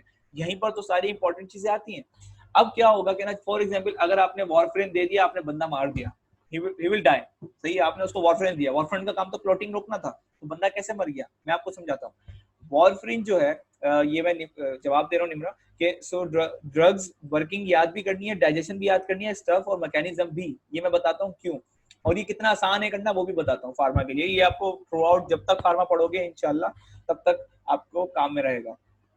पहली चीज के टीबी की जो ड्रग है रिफेम्पिसिन, उसके अंदर क्या होता है कि ना, साइटोक्रोम P450 इंड्यूस होता है, उसकी वजह से क्या होता है, उसकी क्वांटिटी बढ़ जाती है। जो हमारे पास वारफेरिन है, वारफेरिन को होल्ड करता है साइटोक्रोम P450। आपने एक डोसेज दी पेशेंट को विदाउट नोइंग कि ये रिफेम्पिसिन पर है, और आपने उसको वो डोसेज दी वारफेरिन की, जैसे ही उसने वारफेरिन खाया, साइटोक्रोम P450 ब्लड के अंदर एक्सेस में मौजूद है, वो उस चीज को होल्ड कर लेगा। तो क्या होगा, उसकी जो फंक्शनैलिटी है, जहां पर उसको जाके वर्क करने था, वो वहां जाके वर्क नहीं कर सकता, तो वो जितनी भी आप डोज दे दो वो काम नहीं कर पाएगा, फिर आप हेपरिन दोगे। तो ये होता है कि ना, जब एज अ डॉक्टर आपको ये नहीं पता होगा, मैकेनिज्म नहीं पता होगा, और ये नहीं पता होगा उसकी डाइजेशन और एक्सक्रीशन ये किस तरीके से होती है, और ड्रग किस तरह बाहर जाती है, किस तरीके से उसकी टॉक्सिसिटी होती है, इतना कोई मुश्किल नहीं है, क्योंकि सब लिवर में होता है, इतना कोई मुश्किल नहीं है। कुछ इंपॉर्टेंट चीजें that you need to know कि भाई हाँ ये इस तरीके से होता है, ये इस तरीके से होता है। जैसे मैं आपको समझाता हूँ, कुछ होती हैं ओरल ड्रग्स, कुछ होती हैं इंजेक्टेबल ड्रग्स, कुछ आप दवाइयां खाते हो, कुछ इंजेक्शन के थ्रू आपको दी जाती है। दोनों का मैकेनिज्म ऑफ एक्शन जब वो ब्लड के अंदर आ जाएंगे तो सेम होगा, सही है। जैसे फॉर एग्जांपल एक इंजेक्टेबल है और एक आप ओरल ड्रग ले रहे हो, तो ओरल ड्रग पहले आपके जाएगी स्टमक में, स्टमक के बाद आपके जाएगी इंटेस्टाइन में, वहां से वो एब्जॉर्ब होके ब्लड में आएगी, लेकिन जो इंजेक्टेबल होगी वो तो ब्लड के अंदर ही है। तो इस तरीके से क्या होता है कि आप इस तरीके से जब डिवाइड करते हो, एक आपके पास वास्ट वैरायटी हो जाती है, एक हियरार्की बन जाती है डिफरेंट चीजों की, जो कि इंपॉर्टेंट है। फार्मा का ये वाला जो रोल मैंने आपको बताया ना, इसी तरह हर जगह आता है। जब आप कार्डियो की बात करते हो, कार्डियो के अंदर डिजॉक्सिन आता है, डिजॉक्सिन का ड्रग रिएक्शन होता है। डिजॉक्सिन हेल्पफुल है, सही है, आप लोग यूज करते हैं, डॉक्टर प्रिस्क्राइब करते हैं, लेकिन अगर उसका ड्रग रिएक्शन हो जाए किसी और ड्रग के साथ, तो वो फेटल भी हो सकता है, बंदा मर सकता है। तो मेरा बताने का मकसद सिर्फ इतना है कि you can clear the exams, सही है, विदाउट स्टडिंग फार्मा और just remembering the drug names, आप इजीली क्लियर कर सकते हो पेपर। मुझे फार्मा रेस्पो की फार्मा के वाइवा में मुझे फुल मार्क्स दिए थे टीचर ने, मतलब जब मैं फर्स्ट ईयर में था और जब मैं अपना थर्ड ईयर में भी था, तो मुझे फार्मा में फुल मार्क्स मिले थे। तो इन अ सेंस मैंने उनको सिर्फ ड्रग्स के नाम बताए थे, उन्होंने मुझे कोई टेस्ट नहीं किया, उन्होंने मुझसे पूछा साइड इफेक्ट्स बता दो, मैंने साइड इफेक्ट्स बता दिए बस। वो रट्टा मारना कोई मुश्किल काम नहीं है, 15 से 20 मिनट में आप रट्टा मार लोगे। बट आई थिंक है ना, जब आपको मैकेनिज्म पता होगा, डाइजेशन पता होगी, तो you will be a good doctor, you will be different than others, क्योंकि हर कोई यही कर रहा है कि ना, वो सिर्फ ड्रग्स के नाम याद कर रहा है। तो मैं ये नहीं कह रहा कि आप मतलब पूरे पूरे मैकेनिज्म ये सारी चीजें कर लो, आपका पेपर क्लियर हो जाएगा। आप सिर्फ ड्रग्स के नाम याद कर लो, आपका पेपर क्लियर हो जाएगा। क्वेश्चन किस तरीके से आएगा? क्वेश्चन आएगा आप टीवी में कौन सी ड्रग देते, नीचे ऑप्शन होगी, आपने लिख दिया, खत्म। ड्रग्स के नाम याद थे आपको, और कोई टेंशन वाली बात नहीं है। मैकेनिज्म पता होगा वो भी सही है। साइड इफेक्ट्स के बारे में कल को अगर आपको नहीं पता होगा, तो एक हैजर्ड सिचुएशन हो जाएगी, और हाउस जॉब के अंदर ही बहुत सारे इश्यूज आना शुरू हो जाएंगे, आपको फील हो जाएगा। और मैंने बहुत सारे स्टूडेंट्स, बहुत सारे सीनियर्स, अपने सीनियर्स को देखा कि वो डिमोटिवेट हो जाते हैं, यार ये मुझसे ये कुछ हो चुका है। ऐसे ऐसी चीजें हुई हैं वो बता नहीं सकता, डाव के अंदर भी हुई हैं और सिविल में भी होती हैं इस तरह की चीजें, कि ड्रग्स क्या क्या नाम है, इश्यूज हो जाते हैं, ड्रग्स की डोसेज के अंदर इश्यूज हो जाते हैं, ड्रग रिएक्शन के अंदर इश्यूज हो जाते हैं। हिस्ट्री प्रॉपर नहीं होती, क्योंकि पीछे से नॉलेज प्रॉपर नहीं होती, डॉक्टर को पता ही नहीं होता पूछना क्या है। समझ में आई कि why pharma is important and why we need to know each and every detail of pharma. You can clear the exam without studying the mechanism or digestion and just remembering the drug names. वो भी कर लो तो paper clear हो जाएगा। But if you want to become a good doctor and you are investing your time, आप physio के ऊपर इतना टाइम लगा रहे हो, इम्यूनो के ऊपर इतना टाइम लगा रहे हो, पैथो के ऊपर इतना टाइम लगा रहे हो, अगर आप फार्मा के ऊपर टाइम नहीं लगाओगे, तो मुझे नहीं लगता कि ना ये इंसाफ होगा उन पेशेंट के लिए जो आपके पास कल चेकअप कराने के लिए आएंगे। समझ में आया ब्लड के बारे में? Any question related to blood? और अभी तक क्या क्या चीजें समझ में आ गई वो भी बता दो।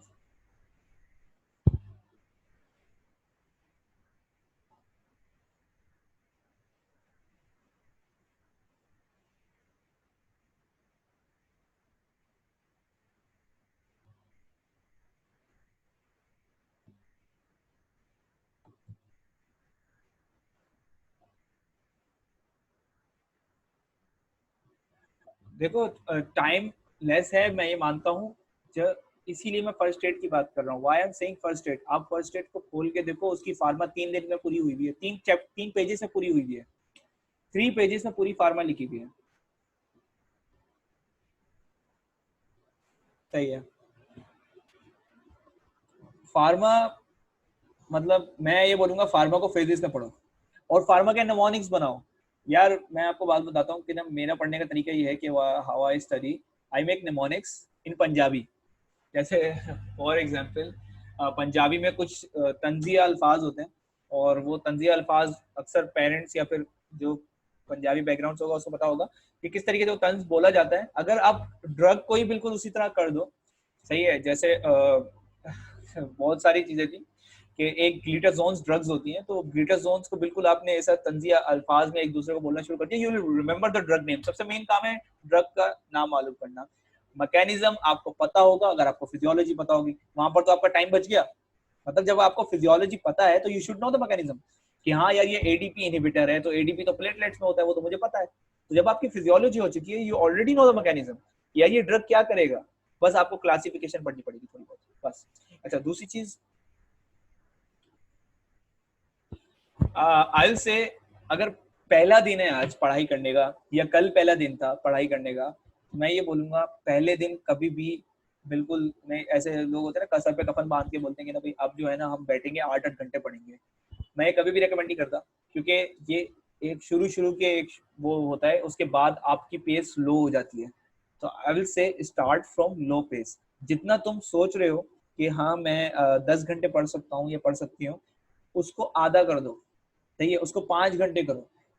जितने भी आवर्स तुम सोच रहे हो कि मुझे इतना पढ़ना चाहिए, उसको 5 घंटे करो, and daily daily 15 minutes 20 minutes बढ़ाते रहो। और जब वो तुम्हारी लिमिट वो 10 घंटे वाली पूरी हो जाए, वो कोशिश करो 1 हफ्ते के अंदर पूरा करना है। जैसे इससे क्या होगा कि ना तुम्हारे गोल्स बढ़ेंगे, जितने अपने आप को चैलेंज करोगे उतना तुम्हारी परफॉर्मेंस अच्छी होगी। किसी और को चैलेंज करने से, किसी और के साथ compete करने से आप आगे नहीं बढ़ सकते हैं।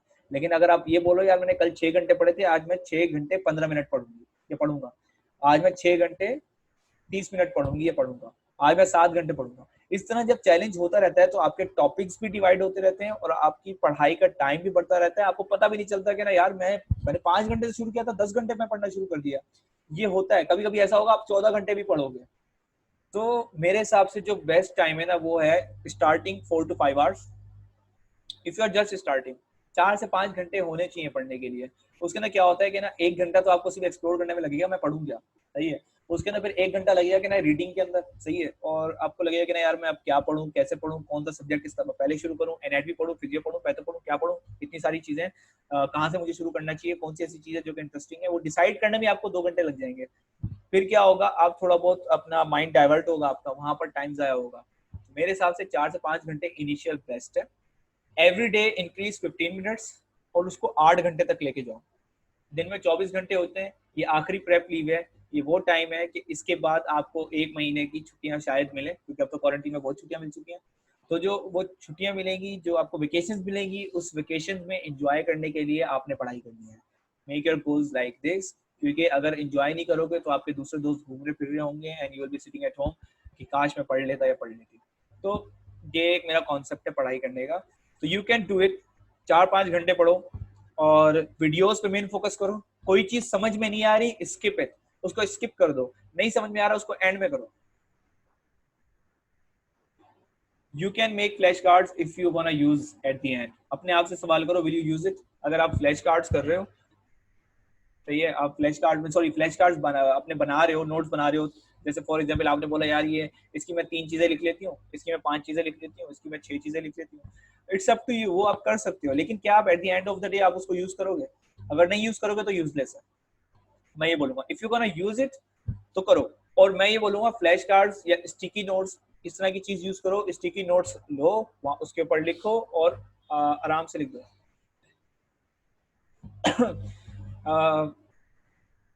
30 दिन है फाइनल्स में, डिपेंड करता है आपने क्या क्या चीजें कर ली हैं।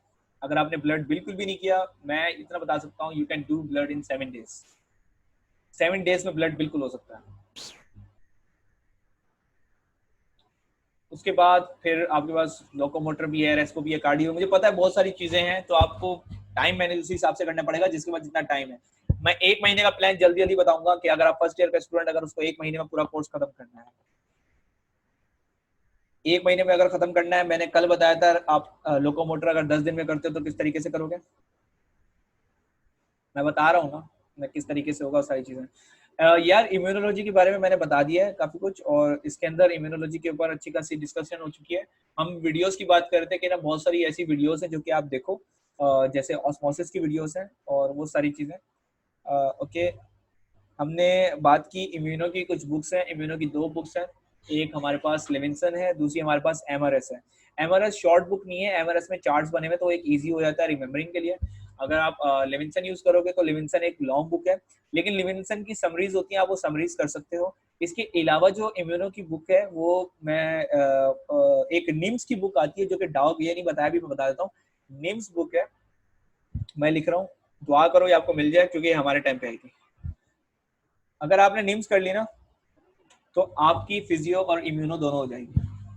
अगर आपने निम्स पूरी पढ़ ली, आपकी फिजियोलॉजी और आपकी इम्यूनोलॉजी दोनों हो जाएगी। अच्छा, मैं बात करता हूँ अगेन, लोकोमोटर, लोकोमोटर हमने बात की थी 10 दिन में, रेस्पो की मैंने बात की थी 3 से 4 दिन, कार्डियो की मैंने बात की थी 7 दिन, और फिर हमारे पास बचता है फाउंडेशन एंड ब्लड। अब मसला ये है कि ना you guys are already studying, अगर आपने बिल्कुल कुछ नहीं किया तो फिर ये 10 दिन लोकोमोटर हमने को दिया उसके कम करने पड़ेंगे। अगर आप ऑलरेडी पढ़ रहे हो कोई ना कोई ऐसा टॉपिक जो कि आपने स्टार्ट किया हुआ है, उसको आपने ऑलरेडी दिन दे चुके हो, ये फिर अलग अलग हर किसी का अपना एस्पेक्ट होता है। कोई बंदा 1 महीने से पढ़ रहा है, कोई बंदा 5 दिन से पढ़ रहा है, तो वो 5 दिन काउंट होंगे इस प्रेप में। तो कल से प्रेप स्टार्ट नहीं हो रही है, प्रेप 1 महीना हो जितना भी हो, आपने कितने दिन पढ़ लिया है और क्या पढ़ लिया है, दैट इज इंपॉर्टेंट। अगर आपने फॉर एग्जाम्पल लोकोमोटर शुरू कर लिया था, लोकोमोटर का अपर लिम कर लिया या आधा कर लिया, तो जाहिर सी बात है आपके 2-3 दिन वहां से कम होंगे। तो इस तरीके से पूरा ये प्लान बनेगा। लेकिन आइडियली मैं डेज बता देता हूँ कि कितने डेज में हो सकता है और क्या क्या चीजें कर सकते हो। मैं रेस्पिरेटरी की बात कर रहा हूँ, मैंने ब्लड बता दिया, ब्लड 7 डेज में करना है। किस तरीके से करना है, अगर आप इम्यूनो और फिजियो साथ कर रहे हो, it will hardly take 2 days. 2 दिन में आपका इम्यूनो और फिजियो हो जाना चाहिए। सही है, कैसे होगा वो मैं आपको बताता हूँ। फिजियो के अंदर जो मेन चीज है वो है आपके पास आरबीसी इंडाइसिस। सही है, सॉरी 2 दिन नहीं, इसको आप तकरीबन 3 दिन लगा दो, 3 दिन, 3 दिन आपकी फिजियो एंड इम्यूनो। सही है, इसके अंदर आपने क्योंकि मैंने आपको क्या बोला, व्हाइट ब्लड सेल्स वाला जो पार्ट है वो दोनों का सेम है। फर्स्ट डे आपने आरबीसी पढ़ना है, सेकंड डे आपने प्लेटलेट्स पढ़ना है, थर्ड डे आपने डब्ल्यूबीसी पढ़ना है। अच्छा, अब आरबीसी में क्योंकि कुछ है नहीं खास, तो मैं ये बोलूंगा कि ना आरबीसी को आप हाफ डे रखो। सही है, और क्योंकि आपने इम्यूनो का जो फिजियोलॉजी के जो व्हाइट ब्लड सेल्स वाला पार्ट है और जो हाइपर सेंसिटिविटी वाला पार्ट है वो दोनों का सेम है, इम्यूनो और फिजियोलॉजी का, वो दोनों आपने एक साथ पढ़ना है। सो आई थिंक ना वो तकरीबन 1.5 दिन में हो जाना चाहिए। वीडियोस आपको मिलेंगी, 5 से 6 घंटे की वीडियोस होंगी, आपको ऑस्मोसिस की वीडियोस मिलेंगी जो आपको पूरा हाइपर सेंसिटिविटी और ये सारी चीजें समझा देगा in each and every detail, inflammation के साथ। तो ये 1.5 डे जो है ना, 1.5 डे फॉर डब्ल्यूबीसी, तो डब्ल्यूबीसी स्लैश इम्यूनोलॉजी, ये इंपॉर्टेंट है। फिर जो एक अब बचा, एक हाफ 1 डे आपने करना है प्लेटलेट्स। ओके, फॉर एग्जांपल अगर मैं आरबीसी की बात करूं तो आरबीसी में है क्या, मतलब मैं फिजियोलॉजी की बात कर रहा हूँ, फिजियोलॉजी में आरबीसी में है क्या, आरबीसी इंडाइसिस है। सही है, उसके अलावा कुछ फंक्शनैलिटीज हैं, उसके अंदर ट्रांसपोर्ट है, उसके अंदर ऑक्सीजन, ये सारी चीजें यू ऑलरेडी नो दैट, तुम्हें पता है, उसका रिव्यू करना है। अगर उसको भी अभी डिटेल में पढ़ने बैठोगे तो फिर तो बहुत टाइम लग जाएगा। तो जो चीजें आपको पता है ना, उस चीज को कम टाइम दो एंड जस्ट रीड इट, एक दफा बस रीड कर लो, रीड कर लिया खत्म। उसके बाद जो इम्पोर्टेंट चीज है हमारे पास, 3 दिन हमने दे दिया। First day for RBCs and platelets, sorry first and second day, first day का हाफ पार्ट जो है आरबीसीज के लिए, और हाफ पार्ट से डब्ल्यूबीसी शुरू होगा, सेकंड डे के एंड पे डब्ल्यूबीसी और इम्यूनो दोनों खत्म होगा। उसके बाद जो थर्ड डे है वो पूरा दिन प्लेटलेट्स का है, और प्लेटलेट्स के अंदर आपने पढ़ना है कोगुलेशन के मैकेनिज्म्स, प्लेटलेट्स के अंदर क्या क्या चीजें होती हैं, क्या क्या चीजें होती हैं, इंपॉर्टेंट। अच्छा, एक चीज याद रखना, आपको प्रेप लीव सिर्फ डेज नहीं है आपके पास, आपके पास ड्यूरिंग एग्जाम्स भी आपके पास गैप्स होंगे। सही है, ये प्लान उन लोगों के लिए है जो लोग अभी पढ़ाई करना शुरू करेंगे। तो ये पहली चीज तो ये यार, पैथो के लिए पैथोमा खरीद लो, पैथोमा और फर्स्ट एड जिसने नहीं खरीदी मैं उसको मेडिकल स्टूडेंट नहीं मानता। पैथोमा इज इम्पोर्टेंट, पैथोमा नहीं लिया तो कुछ नहीं लिया, पैथोमा बहुत इंपॉर्टेंट है। ओके, मैं रेस्पो सीवीएस पे आ रहा हूँ क्योंकि हमारा बेसिकली हमारा टॉपिक ही रेस्पो सीवीएस का मेन था। उसके बाद मैं जल्दी जल्दी प्लान बता दूंगा। वेयर टू गेट पैथोमा, यार मैंने जो बुक्स अपलोड की हैं वहां पर पीडीएफ मौजूद है, वरना you can order from Urdu बाजार। सही है, उर्दू बाजार से ऑर्डर कर सकते हो। यार रटना क्यों है, समझना है, समझना इंपॉर्टेंट है। पैथोमा के अंदर डिटेल दी हुई है, जब आप पैथोमा की वीडियोस देखते हो तो डॉक्टर अब्दुल सत्तार जो है वो समझाते हैं इंपॉर्टेंट। पैथोमा में कॉन्सेप्ट कहाँ नहीं है पैथोमा को। अच्छा हाँ ओके, मैं आपको समझाता हूँ पैथोमा करना कैसे है। If you do Pathoma plus osmosis, पूरा लिख देता हूँ यूट्यूब,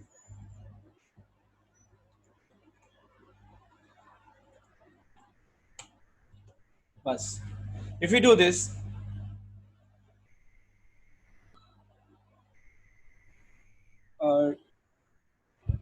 डाउ तो बेसिस से सवाल देता है। मैं आपको बता रहा हूँ ना बेसिस से क्या चीजें आती हैं, सवाल बेसिस से जरूर आते हैं, लेकिन बेसिस से कहाँ से आते हैं, क्या चीजें आती हैं बेसिस से इंपॉर्टेंट।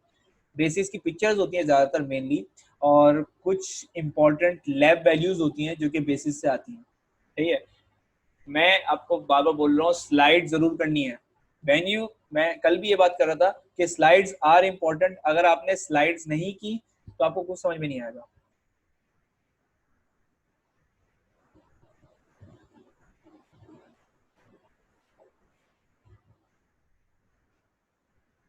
स्लाइड्स जो है ना, स्लाइड्स आपकी बनती है बेसिस से। जो पैथोलॉजी की स्लाइड्स होती हैं, पैथोलॉजी की जो स्लाइड्स होती हैं वो आपकी बेसिस से बनती हैं, और स्लाइड्स आपने हर सब्जेक्ट की करनी है। जितने सब्जेक्ट्स हैं आपके पास, भले वो पैथोलॉजी हो, भले वो बायोकेमिस्ट्री हो, भले वो फार्मा, भले वो फिजियो, एनेटमी, बायोकेम, जो सब्जेक्ट है हर सब्जेक्ट की स्लाइड जरूर करनी है। जो मैं बार बार बोल रहा हूँ कि ना स्लाइड्स आर इम्पोर्टेंट, स्लाइड्स करना जरूरी है, तो इस वजह से बेसिस वाला जो काम है वो हो जाता है। लेकिन आप ये भी तो देखो ना, you don't have time, what we are doing, how to study during prep lab. अगर बेसिस पढ़नी थी तो आपको स्टार्ट से पढ़नी थी, ये पहले बता दूं। अगर बेसिस पढ़नी थी तो आपको स्टार्ट से पढ़नी थी, क्योंकि अभी टाइम नहीं है, तो पैथोमा मस्ट है। सही है। लेकिन अगर आप फर्स्ट एड पढ़ रहे हो फिर पैथोमा भी पढ़ रहे हो तो आपको बेसिस की मुझे नहीं लगता जरूरत है। मैंने क्वेश्चन बकायदा लाइन टू लाइन भी देखे हैं टाओ के अंदर। अच्छा, अब मैं बात करता हूँ रेस्पिरेटरी की। ब्लड से और कोई क्वेश्चन है किसी का, फिर हम रेस्पो पे आ रहे हैं जल्दी से।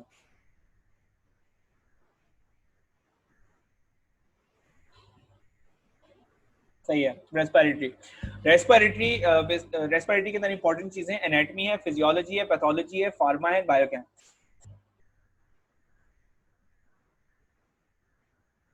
मैं ब्लड के इंपॉर्टेंट टॉपिक्स बता चुका हूँ, और मैं लोकोमोटर के इंपॉर्टेंट टॉपिक्स बता चुका हूँ। अभी रेस्पिरेटरी पढ़ रहे हैं तो इसके भी इंपॉर्टेंट।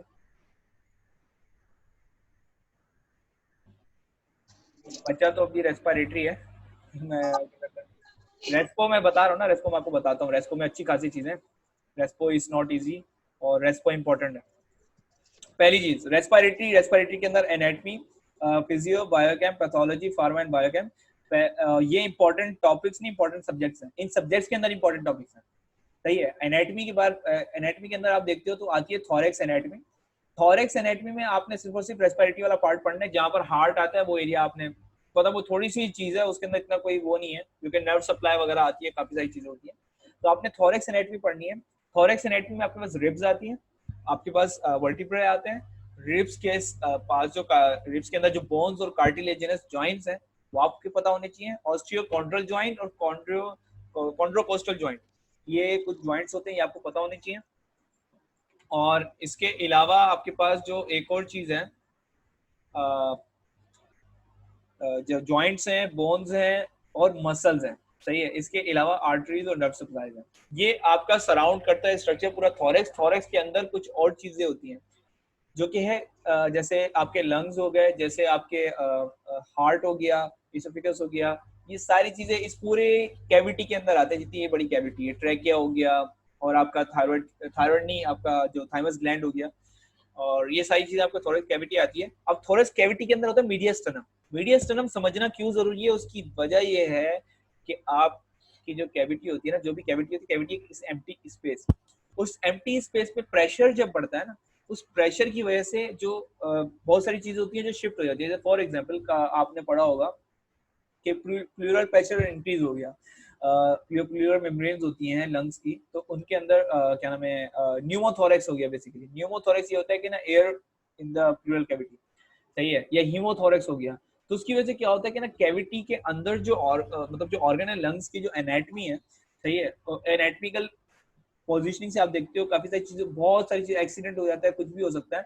अगर आपको पता हो कि यार ये सर्जरी के लिए जा रहे हो, अगर आपको मीडियम स्टर्न नहीं पता कि ना यार मैं अभी यहाँ से आया और यहाँ से मैं जा रहा हूँ सुपीरियर मीडियम स्टर्नम में, अब मैं मीडियम मीडियम स्टर्नम में आ गया, सुपीरियर मीडियम स्टर्नम में फ्रेनिक नर्व नहीं थी, मैं बस ऐसे ही बता रहा हूँ, मतलब सुपीरियर मीडियम स्टर्नम में फ्रेनिक नर्व नहीं थी लेकिन मीडियम मीडियम स्टर्नम में है, तो मुझे उधर जाते हुए बड़े ध्यान से चलना पड़ेगा, क्योंकि डिफरेंट डिफरेंट पॉइंट पर डिफरेंट डिफरेंट चीजें, उनकी लोकेशन, उनका कंटेंट, उनकी बाउंड्रीज डिफरेंट है।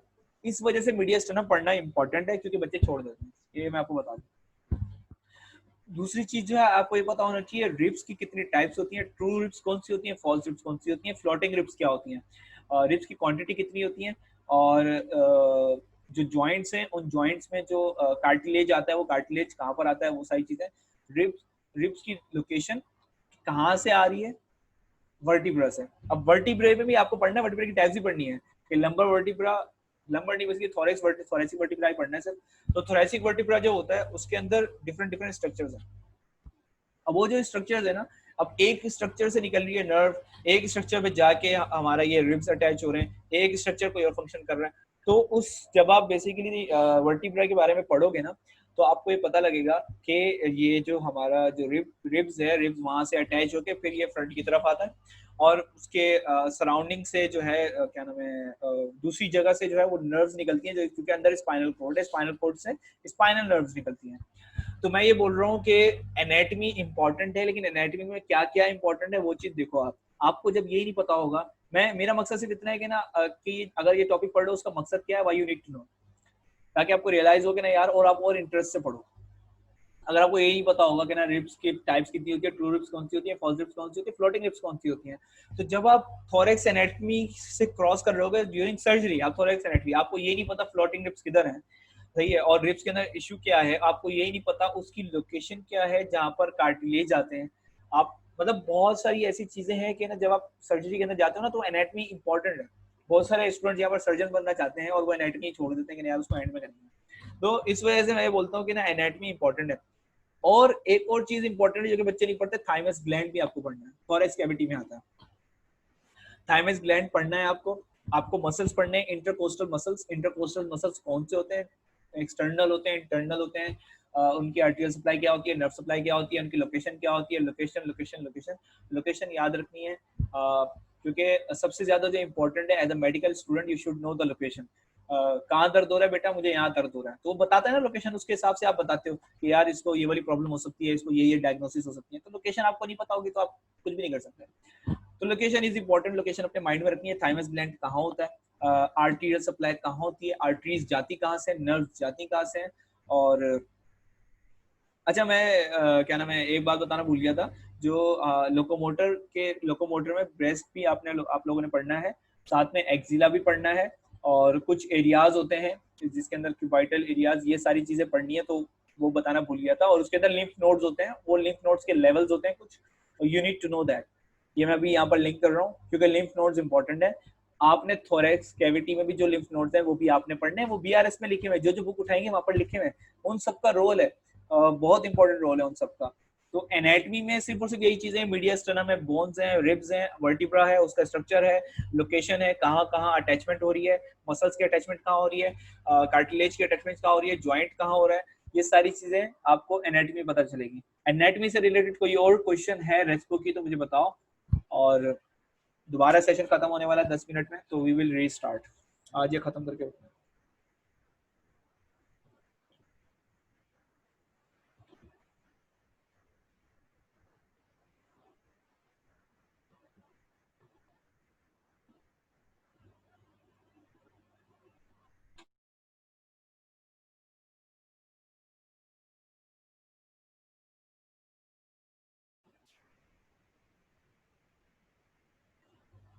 क्रेस्पो की एनाटॉमी से कोई क्वेश्चन नहीं है किसी का? सही है, तो फिर हम एक मिनट थोड़ा सी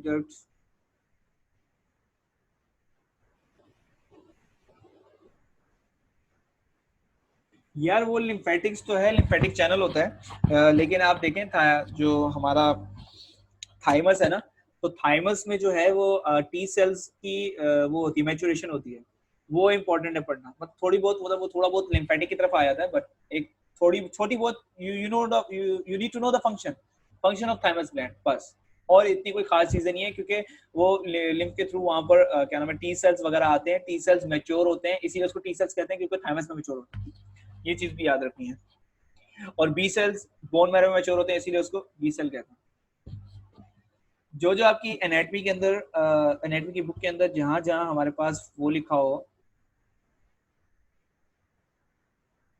यार आ रहे हैं ना आहिस्ता आहिस्ता, अभी फिजियोलॉजी तो पहले हो जाए, अभी तो एनाटॉमी पढ़ी है, अभी स्ट्रक्चर पढ़ा है, फंक्शन तो पढ़ना है। स्ट्रक्चर के अंदर लंग्स की एनाटॉमी भी पढ़नी है कि लंग्स के लॉब्स कितने होते हैं। सही है, दो लंग्स हैं, तो थ्री लॉब्स जो इस तरफ जो हमारे पास राइट लंग होता है उसमें थ्री लॉब्स होते हैं, और लेफ्ट लंग जो होता है उसमें टू लॉब्स होते हैं। तो यहाँ पर फर्क आता है, क्योंकि वहां पर हार्ट की पोजीशन होती है। अच्छा, दूसरी चीज जो है वो ये है कि ना, लंग्स की जो लेयर्स होती है ना, दो लेयर्स होती है, एक विजुअल लेयर होती है, सही है, और एक पैराइटल लेयर होती है। अच्छा, मैं आपको विजुअल और पैराइटल लेयर के बारे में थोड़ा बहुत बता दूं, आप बहुत वर्ड ये सुनोगे। विजुअल जो होती है वो विजरा से रिलेटेड होती है। विजरा वो होता है जो आपकी बॉडी के अंदर है। विजरा एक ऑर्गन है, जो ऑर्गन को सराउंड करेगी, ऑर्गन के सबसे करीब होगी, वो विजुअल होगी। वो मेम्ब्रेन हो, वो लेयर हो, वो जो भी हो, विजुअल कहलाएगी। जो आपके ऑर्गन से दूर है वो कहलाएगी पैराइटल। ये चीज याद रखनी है, सही है। इसके अंदर फ्लूइड होता है, बस ये सारी चीजें होती हैं। आपको ये पता होना चाहिए एल्वुलाई होता है, आपको ये पता होना चाहिए अपर रेस्पिरेटरी ट्रैक्ट, आपको लैरिंक्स का पता होना चाहिए। लैरिंक्स हर किसी के लैरिंक्स जो है ना, जब आप लैरिंक्स पढ़ते हो तो लैरिंक्स के अंदर आपको पता होना चाहिए एपिग्लॉटिस के बारे में, नर्व्स के बारे में, जो रिकरेंट लेरेंजियल नर्व है। लोग लैरिंक्स छोड़ देते हैं कि ना यार ये तो रेस्पो का पार्ट नहीं है। लैरिंक्स बहुत इंपॉर्टेंट पार्ट रखता है इसके बारे में। और लैरिंक्स के बाद आता है अपना ट्रैकिया, और ट्रैकिया के बाद आता है आपके पास ब्रोंकिया है, ब्रोंकियोल्स, ये सारी चीजें हैं। फिर उसके बाद इन दी एंड जो है, ये पूरा आपको स्ट्रक्चर पता होना चाहिए कहाँ से रेस्पिरेटरी सिस्टम स्टार्ट होता है। आपके क्या नाम है, नेजल कैविटी से आता है, नेजल कैविटी, फिर ओरोफेरिंक्स, ओरोफेरिंक्स से फेरिंक्स, फेरिंक्स के बाद नीचे वहां पर आपके पास ट्रैकिया है, ट्रैकिया से सॉरी लेरिंग्स है, लेरिंग्स के ऊपर एपिग्लॉटिस है, एपिग्लॉटिस मूव करता है अपवर्ड, वहां से नीचे एयर जाती है, एयर जाती है ट्रैकिया के अंदर। एम्ब्रियो इंपॉर्टेंट है, क्योंकि अक्सर ऐसा होता है कि लंग्स का डिस्प्लेजिया हो जाता है, एक डिसऑर्डर होता है लंग्स का डिस्प्लेजिया, के लंग्स जो है ना मैच्योर नहीं हो पाते। एक और जगह एम्ब्रियो को असल में मैं पैथोलॉजी में समझाना चाहता हूँ कि पैथोलॉजी के अंदर कुछ इंपॉर्टेंट है, इंपॉर्टेंट चीजें रिलेटेड टू एम्ब्रियो। और एम्ब्रियो में एक ऐसी चीज होती है कि ना, अगर वो जैसे मैं समझा देता हूँ अभी, खैर एम्फाइसीमा होता है, और एक और डिसऑर्डर होता है जहां पर सर्फेक्टेंट का इशू आता है। एक मिनट, सर्फेक्टेंट,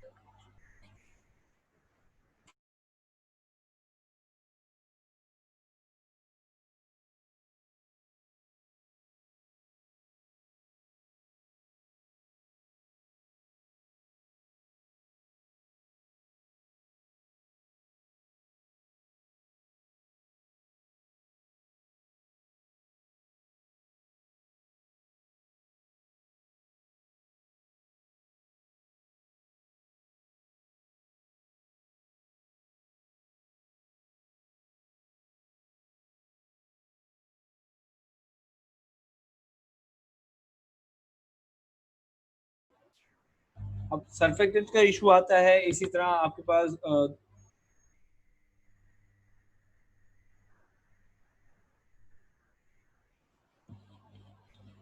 यार अगर तुमने अगर अब एम्ब्रियो में अभी से तुम्हें मसला हो रहा है साथ, तो जब तुम जीआई की एम्ब्रियो पढ़ोगे तो वहां पर फिर और इश्यूज आएंगे। मैं तुम्हें बता देता हूँ, रट्टे वाले सब्जेक्ट्स हैं ये सारे, इसमें कोई एज सच कोई, जब तक तुम प्रॉपर उसकी एनी मतलब जाकर नहीं देखोगे ना प्रॉपर इलेक्ट्रॉन जो ये मैकेनिज्म होता है, जब तक तुम्हें पता नहीं चलेगा हाउ इट, मतलब ये होता किस तरीके से, इसका पूरा मैकेनिज्म पढ़ना पड़ता है मतलब बुक के अंदर से। और क्या नाम है, मतलब लॉन्ग बुक्स है, मैं अगेन बात कर रहा हूँ कि ना शॉर्ट बुक्स हम इस वजह से करने के बाद टाइम बिल्कुल भी नहीं है, सही है इस टाइम पे। जहां तक इसका एम्ब्रियो ऑफ लंग्स का सवाल है, मुझे इतनी डेप्थ में नहीं पता टू बी ऑनेस्ट, सही है, और इस वजह से मैं इस पर कमेंट नहीं करूंगा, ये ना हो कि ना गलत कॉन्सेप्ट चला जाए। तो मैं ये बोलूंगा कि ना you should watch a video YouTube पे, और यूट्यूब पे आपको बहुत सारी वीडियोस मिलेंगी जिसके अंदर आप लिखो कि ना लंग्स की एम्ब्रियोलॉजी, और वो पूरा आपको समझा देगा लंग्स कहाँ से आता है, किधर आता है और क्या क्या चीजें होती हैं। अच्छा, एम्ब्रियो में एम्ब्रियो इम्पोर्टेंट है रेस्पो के लिए, इन अ सेंस कि ना उसके तीन चीजें बकवास है। एम्ब्रियो के अंदर इम्पोर्टेंट मैं आपको चीजें बताता हूँ, सही है। सर्फेक्टेंट होता है, सर्फेक्टेंट क्या करता है कि वो क्या नाम है, उसका एक रोल है लंग्स के अंदर। अगर आपको वो नहीं पता होगा तो एक डिसऑर्डर आपको समझ में नहीं आएगा, सही है। इसी तरह कुछ और चीजें होती हैं जो कि एम्ब्रियो से रिलेटेड होती हैं, और लंग्स डिस्प्लेजिया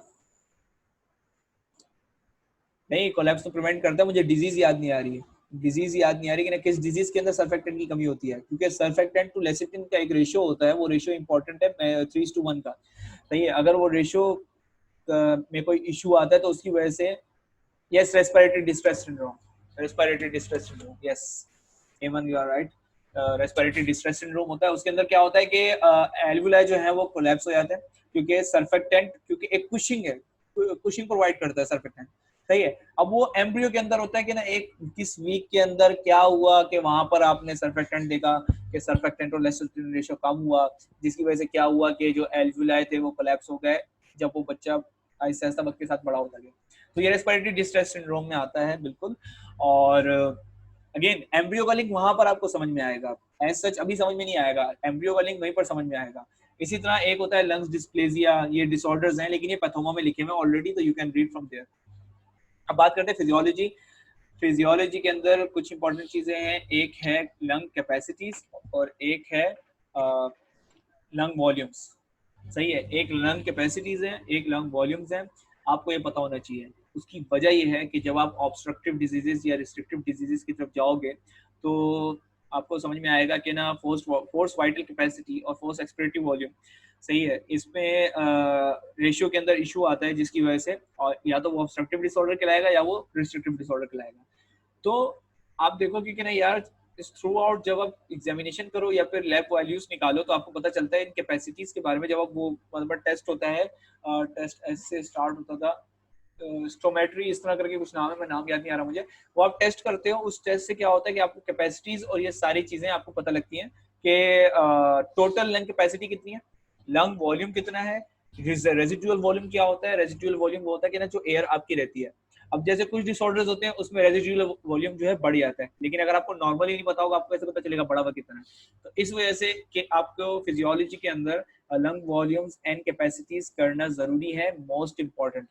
फिर आते हैं इनहेलेशन एंड एक्सहेलेशन पे, या स्पायरोमेट्री। स्पायरोमेट्री करते हो आप, स्पायरोमेट्री में क्या होता है कि जो लंग्स कैपेसिटीज और लंग वॉल्यूम्स आपको पता लगते हैं, और पूरा इसका एक ग्राफ होता है। मैं स्क्रीन शेयर करता हूँ, मैं स्क्रीन शेयर करता हूँ और मैं आपको यहाँ से ना ग्राफ दिखाता हूँ, लंग वॉल्यूम्स, सही है।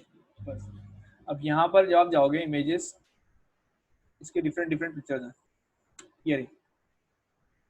अब यहाँ पर ये दिए हुए हैं, ये नहीं, इस चार्ट से नहीं समझ में आएगा, मेन्यू, हाँ ये रहा, ये देख रहे हैं। अब ये वाला जो है यहाँ पर ये चार्ट दिया हुआ है कि ना, यहाँ पर स्टार्ट से देखो, ये रेजिडुअल वॉल्यूम है जो ग्रीन में है, फिर उसके ऊपर एक्सपिरेटरी रिजल्ट वॉल्यूम है, उसके बाद टाइडल वॉल्यूम है, फिर देन जो है इंस्पिरेटरी रिजल्ट वॉल्यूम, सही है, रेजिडुअल वॉल्यूम। फिर उसके बाद जब आप ये देखेंगे ये सारे फॉर्मूला है ये डिफरेंसेस के, कि इस एरो से, सही है, इन सबको आप प्लस करो, ईआरबी को, टाइडल वॉल्यूम को, आईआरबी को, तो ये वाइटल कैपेसिटी होती है। इसी तरह जब आप टाइडल वॉल्यूम और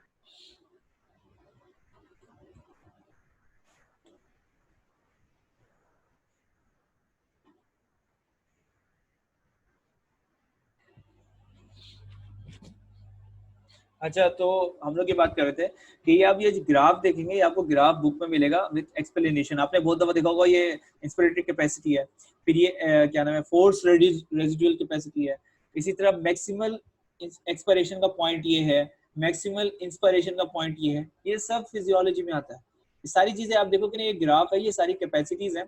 तो अगर आपको ये कैपेसिटीज नहीं पता होंगी या वॉल्यूम नहीं पता होंगे ना, तो आपको यू वॉन्ट नो कि ना यार ये कितना मैक्सिमम एक्सपायर कर सकता है। अच्छा, ये टाइम दिया हुआ है पूरा यहाँ से यहाँ तक, और ये वॉल्यूम है लीटर्स में, कि जैसे ये रेजिडुअल वॉल्यूम 1 लीटर होता है, सही है, एक्सपिरेटरी रिजर्व वॉल्यूम 2 लीटर्स है।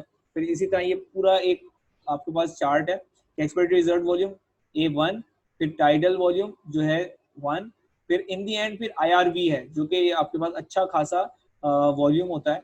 तो जब आप नॉर्मली इनहेल करते हो, सही है, जो कि टाइडल वॉल्यूम होता है, ये नॉर्मल इनहेलेशन है, सही है, ये नॉर्मल है कि आप ऐसे बैठे हुए हो, फिर आप एक्सरसाइज करते हो या कोई भी चीज करते हो, जब आप मतलब कि आपकी इंस्पिरेटरी स्पीड बढ़ जाती है, तो फिर ये एक हाई एक इंक्लाइन आता है, ये ऊपर जाता है, उसके बाद फिर नॉर्मल नॉर्मल, फिर आप एक फोर्स एक्सेल करते हो, फिर ये मैक्सिमल एक्सपिरेशन, फिर ये बिल्कुल ऐसे ही जाएगा, फिर नॉर्मल एक इंस्पिरेशन हुई, फिर नॉर्मल एक्सपिरेशन हुई, फिर एक टोटल क्या नाम है इंस्पिरेशन हुई, फिर एक मतलब ना एक फोर्स इंस्पिरेशन की आपने, सही है, बहुत ज्यादा आपने एयर को इनहेल कर लिया और बहुत ज्यादा आपने एयर को एक्सहेल कर दिया, फिर एक नॉर्मल। तो ये पूरा चार्ट समझना जरूरी है रेस्पो के लिए, मुझे ऐसा लगता है।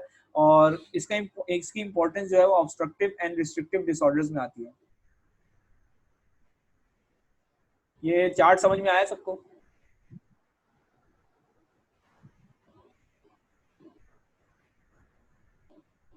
इसकी इंपॉर्टेंस, चार्ट्स की इंपॉर्टेंस है, इस पूरे चार्ट की इंपॉर्टेंट है।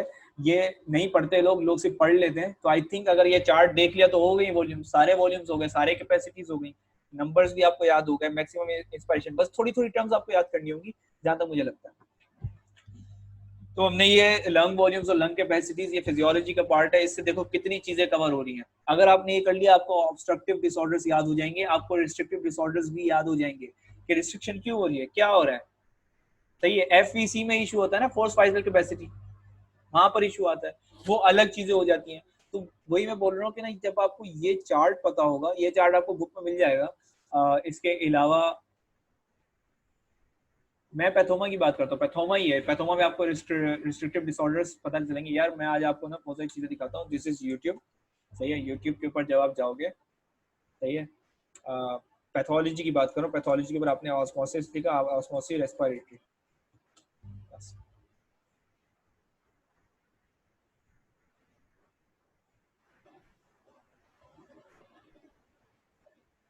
अच्छा, ये पहले आपको एनाटॉमी फिजियो पढ़ाएगा, फिर ये कोर पल्मोनाले का लिंक है इसका रेस्पिरेटरी के साथ, फिर ये नमूनिया है, ये पूरी ये 9 वीडियोस हैं, इसको मैं व्यू प्लेलिस्ट में जाऊंगा। लंग कैंसर आपने नहीं करना, प्लूरल इफ्यूजन है, कोर पल्मोनाले है, सिस्टिक फाइब्रोसिस है, और सिस्टिक फाइब्रोसिस है, पल्मोनरी एडिमा है, और साथ में एलर्जिक राइनाइटिस है, और हाइपोक्सिया एंड सेलुलर इंजरी, क्योंकि जो कि मैंने बताया था कि रेस्पिरेटरी और उसके अंदर दोनों के अंदर इंपॉर्टेंट है। यार आई थिंक रिस्ट्रिक्टिव डिसऑर्डर्स हम लोगों ने फर्स्ट ईयर में अपनी उसमें कोर्स में देखना, मुझे नहीं लगता मैंने किए थे।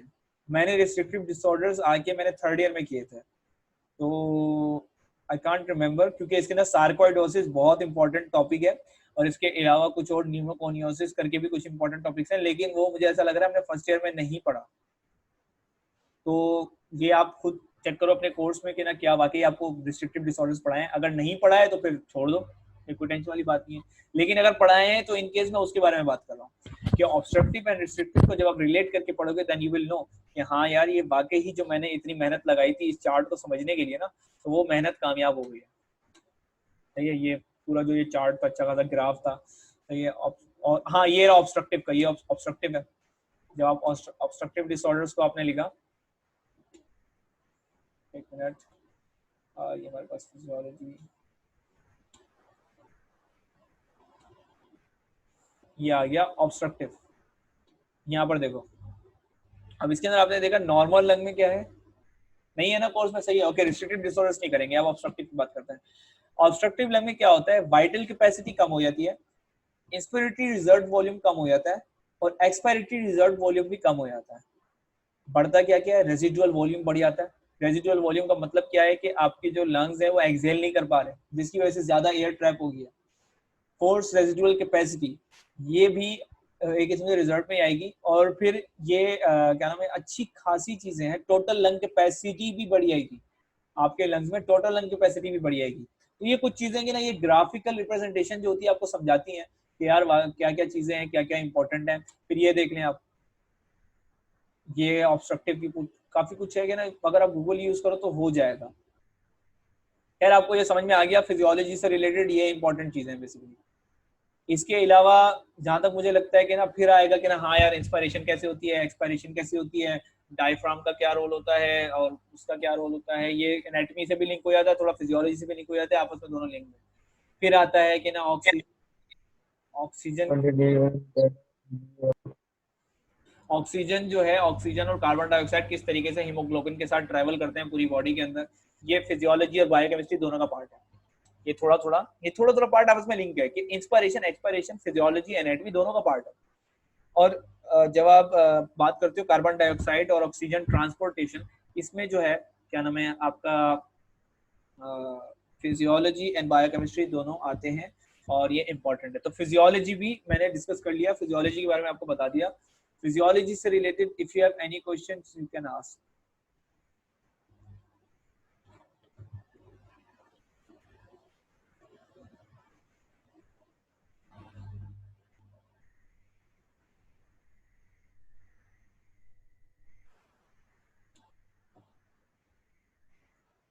आई थिंक फिजियो पहले करनी चाहिए, फिर दोस्त से कर सकते हो, बिल्कुल कर सकते हो। अगर समझ में आ जाता है, फिर दोस्त को अकेले नहीं करना, डू वॉच वीडियोस। अच्छा मैं अभी आपको दिखाता हूँ, सही है, लंग्स की फिजियोलॉजी के ऊपर मैं बात कर रहे थे ना, सही है। मैं बल्कि चैनल वीडियो मैं बात करता हूँ, आर्मांडो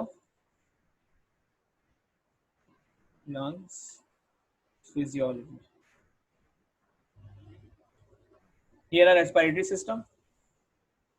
ये देखो कितने मिनट की वीडियो है, 1 मिनट, ये शो नहीं हो रही। ये वीडियो है, इसके अंदर रेस्पिरेटरी सिस्टम का ओवरव्यू देगा पूरा ये।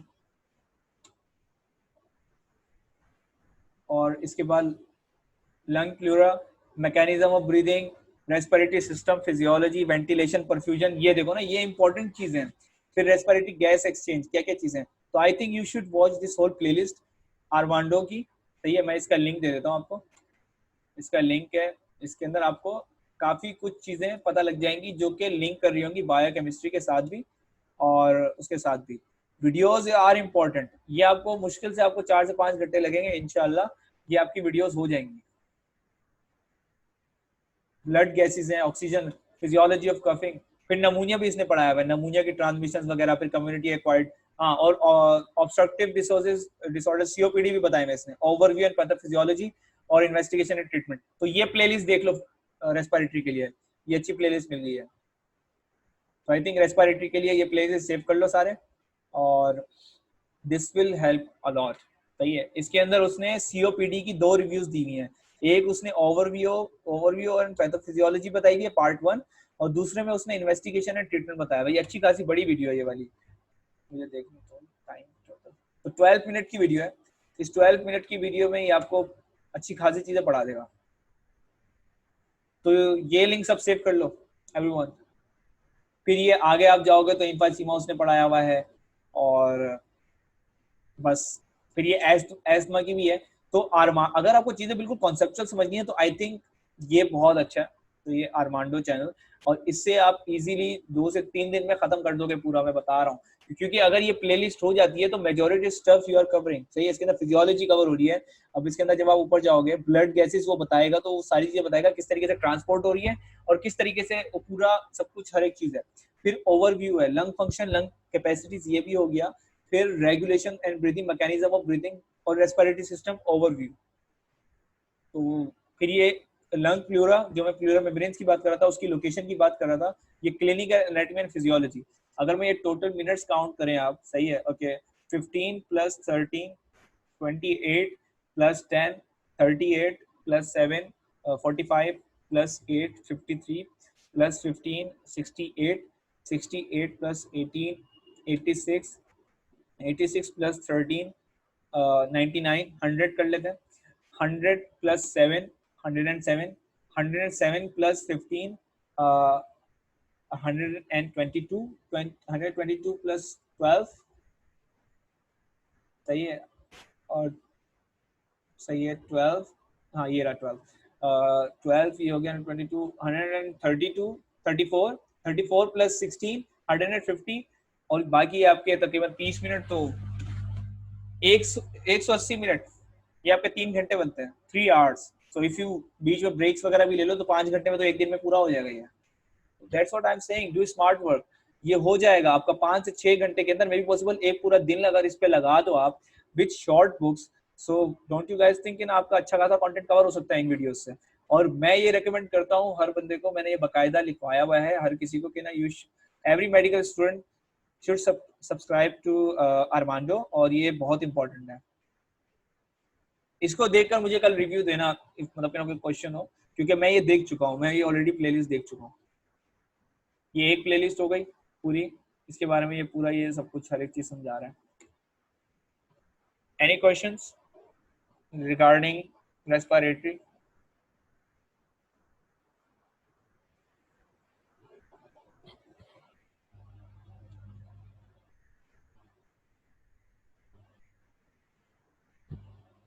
नहीं है? एनाटॉमी बीआरएस से करो. देखो ये वीडियोस देखोगे ना, फिर बीआरएस को साथ लेके चलोगे. और हाँ, teach me anatomy, teach me anatomy आज मैं दिखाता हूँ. यस, फार्मा अलग से करनी है, फार्मा अलग से करनी है. फार्मा के बारे में बता रहा हूँ जल्दी से.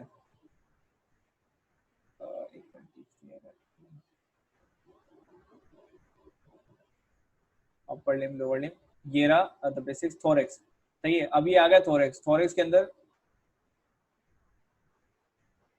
बहुत है. अगर किसी बंदे ने फिरदौस और आर्मांडो कर लिया तो बस हो गया, उसका काम हो गया. क्योंकि आर्मांडो सिर्फ और सिर्फ फिजियो नहीं पढ़ा रहा है, आप लोगों ने देखा नहीं है.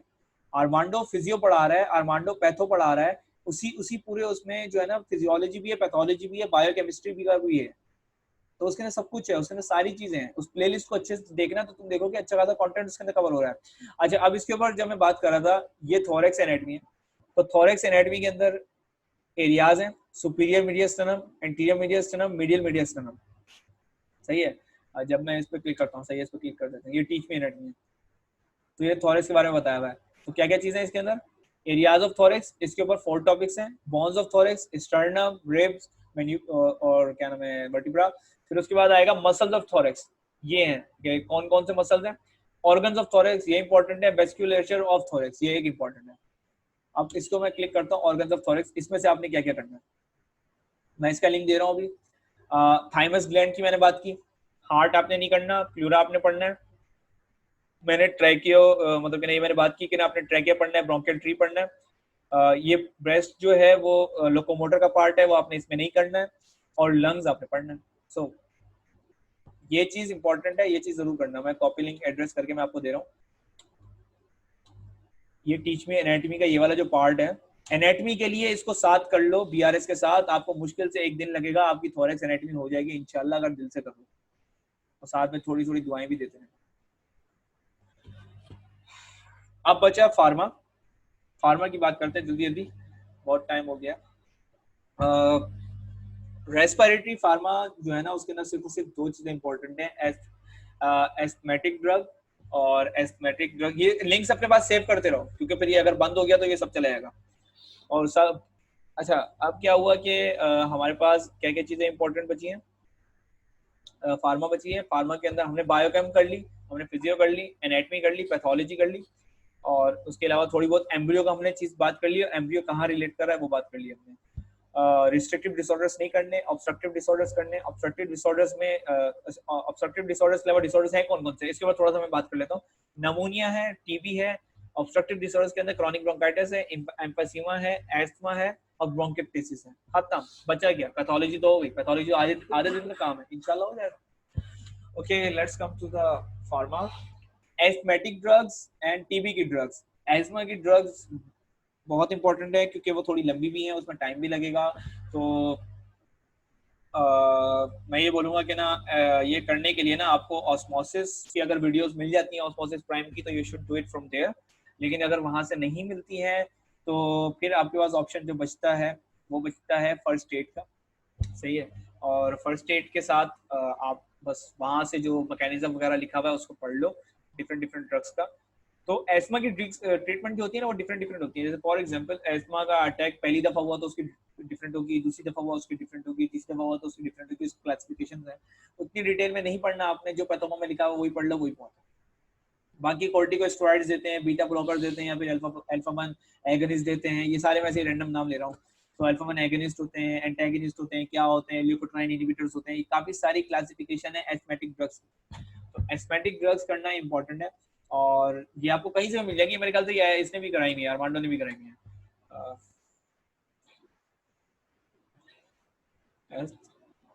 ये रहा एस्थमा ट्रीटमेंट, ये लो आ गया, आपको वीडियो मिल गई। Adult asthma sign and symptom, pathophysiology, investigations and treatment. सही, ये एक वीडियो है। इसके अंदर वो आपको क्या नाम है, अच्छी खासी। I have to stop and tell you guys about Lecturio. LECT.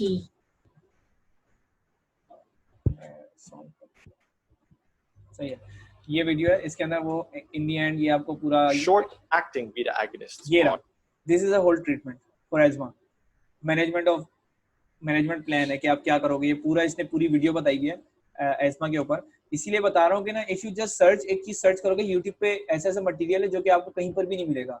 जरूरी नहीं है कि ना आप मतलब अब जैसे ना ये ट्रीटमेंट स्टार्ट होता है, ये इसने मसल के बारे में बताया हुआ है, मसल कॉन्ट्रेक्शन किस तरीके से हो रही है, ये म्यूकस किस तरीके से हो रहा है, ब्रोंकियोल, ये सारी चीजें जब आप देखोगे तो आपको पता चलेगा कि ना ये क्या नाम है, concept behind the disease, behind the topic, क्या कॉन्सेप्ट है पता चलेगा। अच्छा, अब मैं इसको थोड़ा सा, सही है, Step approach. In general, asthma can be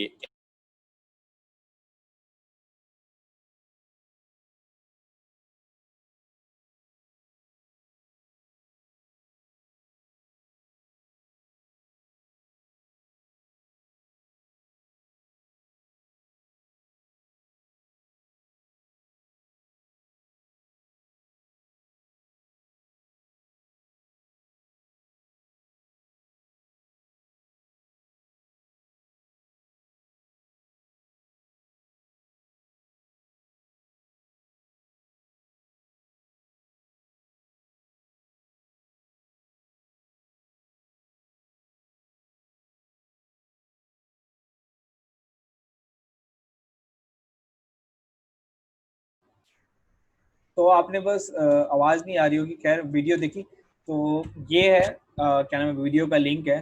तो अब मैं ये कह रहा हूँ कि ना, इफ यू जस्ट सर्च आपको बहुत सारी चीजें मिलेंगी। अब ये पूरा ट्रीटमेंट उसने बताया हुआ है कि ये शॉर्ट एक्टिंग बीटा एगनिस्ट होते हैं, लॉन्ग एक्टिंग बीटा एगनिस्ट होते हैं।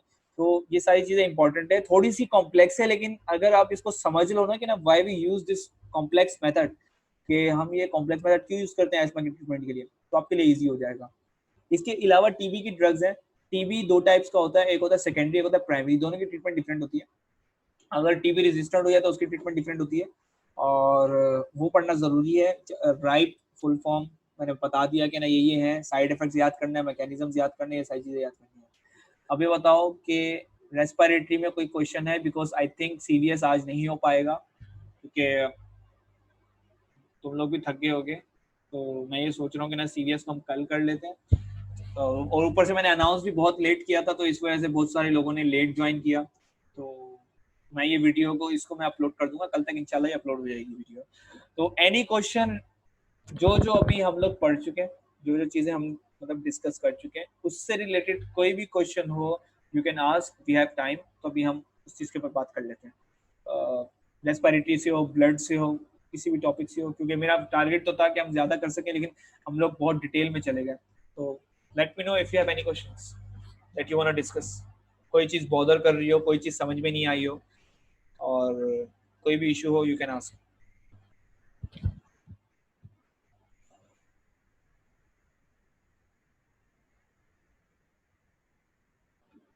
Yes, if you want to do, हाँ रेस्पो एम्ब्रियो करना है तो शर्जील इनफ है। अब मैं आपको बताता हूँ। सही है, मैंने लिखा अरमांडो, और मैं यहाँ पर लिख रहा हूँ रेस्पो एम्ब्रियो।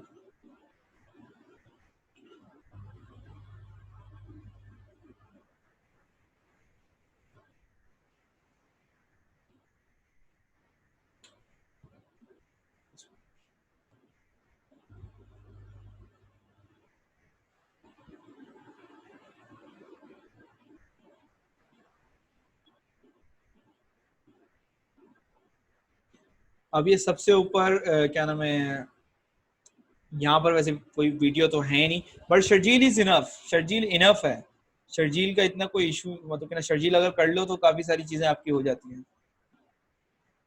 रट्टे लगाने पड़ते हैं एमपीओ के लिए, एमपीओ इतनी आसानी से नहीं होता। Any other question? अच्छा, एक स्मॉल सी टिप है आप लोगों के लिए, कोई भी टॉपिक शुरू करने से पहले ये लिख लेना, जैसे फॉर एग्जांपल मैं लिखता हूँ रेस्पिरेटरी क्रैश कोर्स।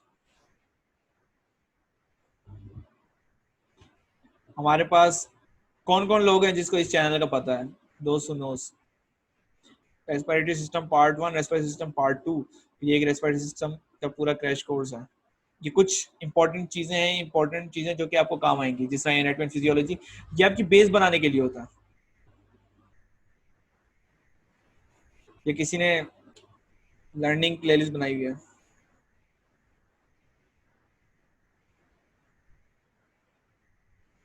खैर मैं इतना बोलूंगा कि ना, if you use YouTube and short books you can do it, हो जाता है, मैंने किया है, बहुत सारे लोगों ने किया है, वो कर चुके हैं। जरूरी नहीं है अगर कि आप लॉन्ग बुक्स की तरफ जाओ, if you go for short books हो जाएगा, लेकिन अगर आपके पास टाइम है तो लॉन्ग बुक्स मस्ट हैं, लेकिन अगर आप शॉर्ट बुक्स कर रहे हो तो you should at least watch videos with it, मेरा ये कहना है। Any other questions or should we end the meeting? और I also want the reviews, मतलब ये सेशन कैसा था as compare to the last session. और मैं अगेन यही बात कर रहा हूँ, वॉच वीडियोस। अगर आप वीडियोस देखोगे तो उसके पीछे कॉन्सेप्ट होगा, सिर्फ और सिर्फ शॉर्ट बुक्स की तरफ जाओगे हो जाएगा वाइवा, तब भी हो जाएगा, लेकिन अगर कोई कुछ इस तरह की कोई चीज होगा तो फिर इशू हो जाएगा। तो इस वजह से मैं बोलता हूँ कि ना, शॉर्ट बुक्स के साथ videos are important, either watch videos or discuss with your friends. Thank you.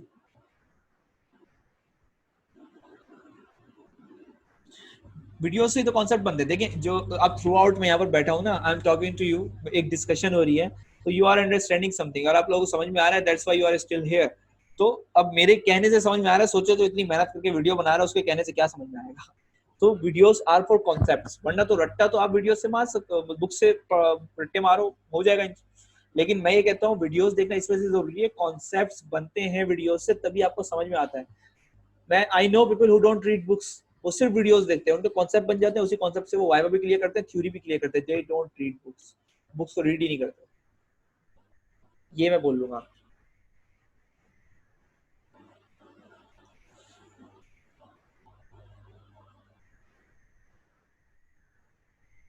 इंशाल्लाह फ्यूचर में बकायदा डिस्कशन होगी, और लाइक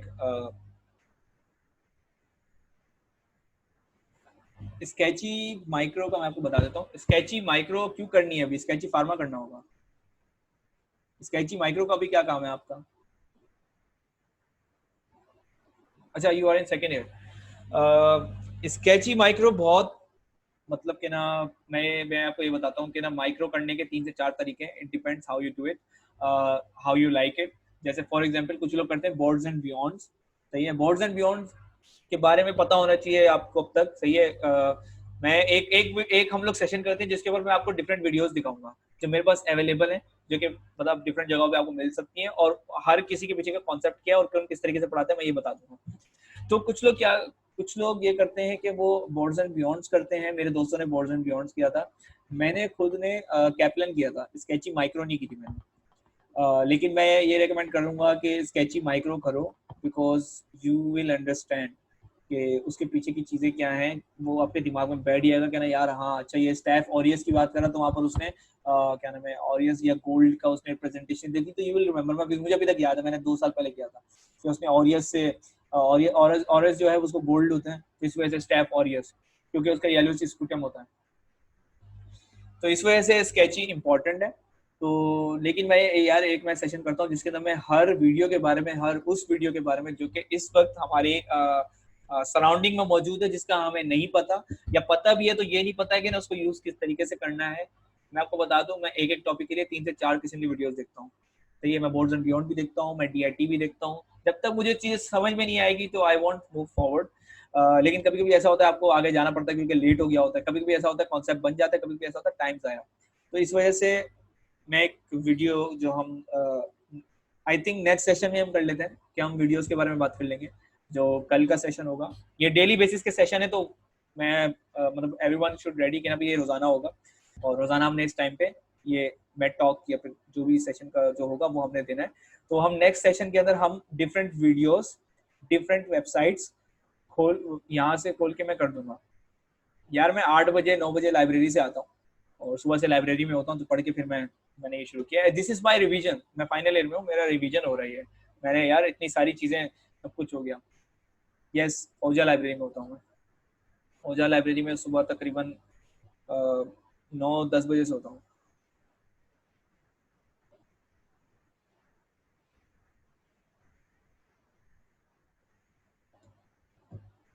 आठ बजे तक होती है वैसे, लेकिन जाहिर सी बात है फिर मैं थोड़ा बहुत वहाँ पर टाइम स्पेंड करता हूँ। खैर 6 बजे तक लाइब्रेरी, रीडिंग लाइब्रेरी बंद हो जाती है, फिर 8 बजे तक लाइब्रेरी जो है वो डिजिटल लाइब्रेरी खुली हुई होती है।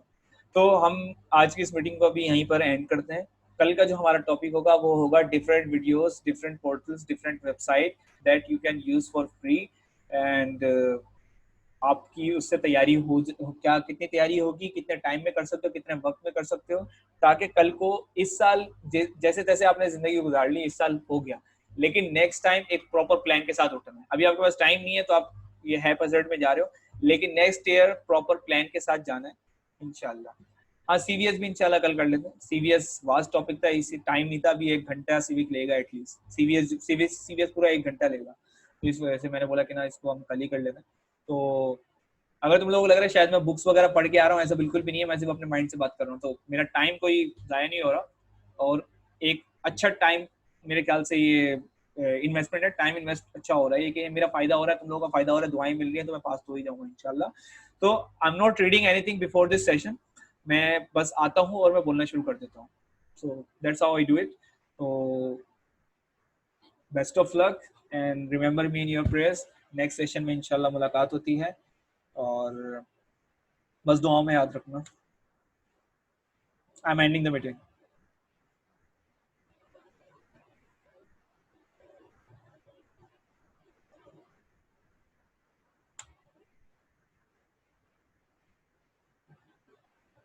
अल्लाह हाफिज।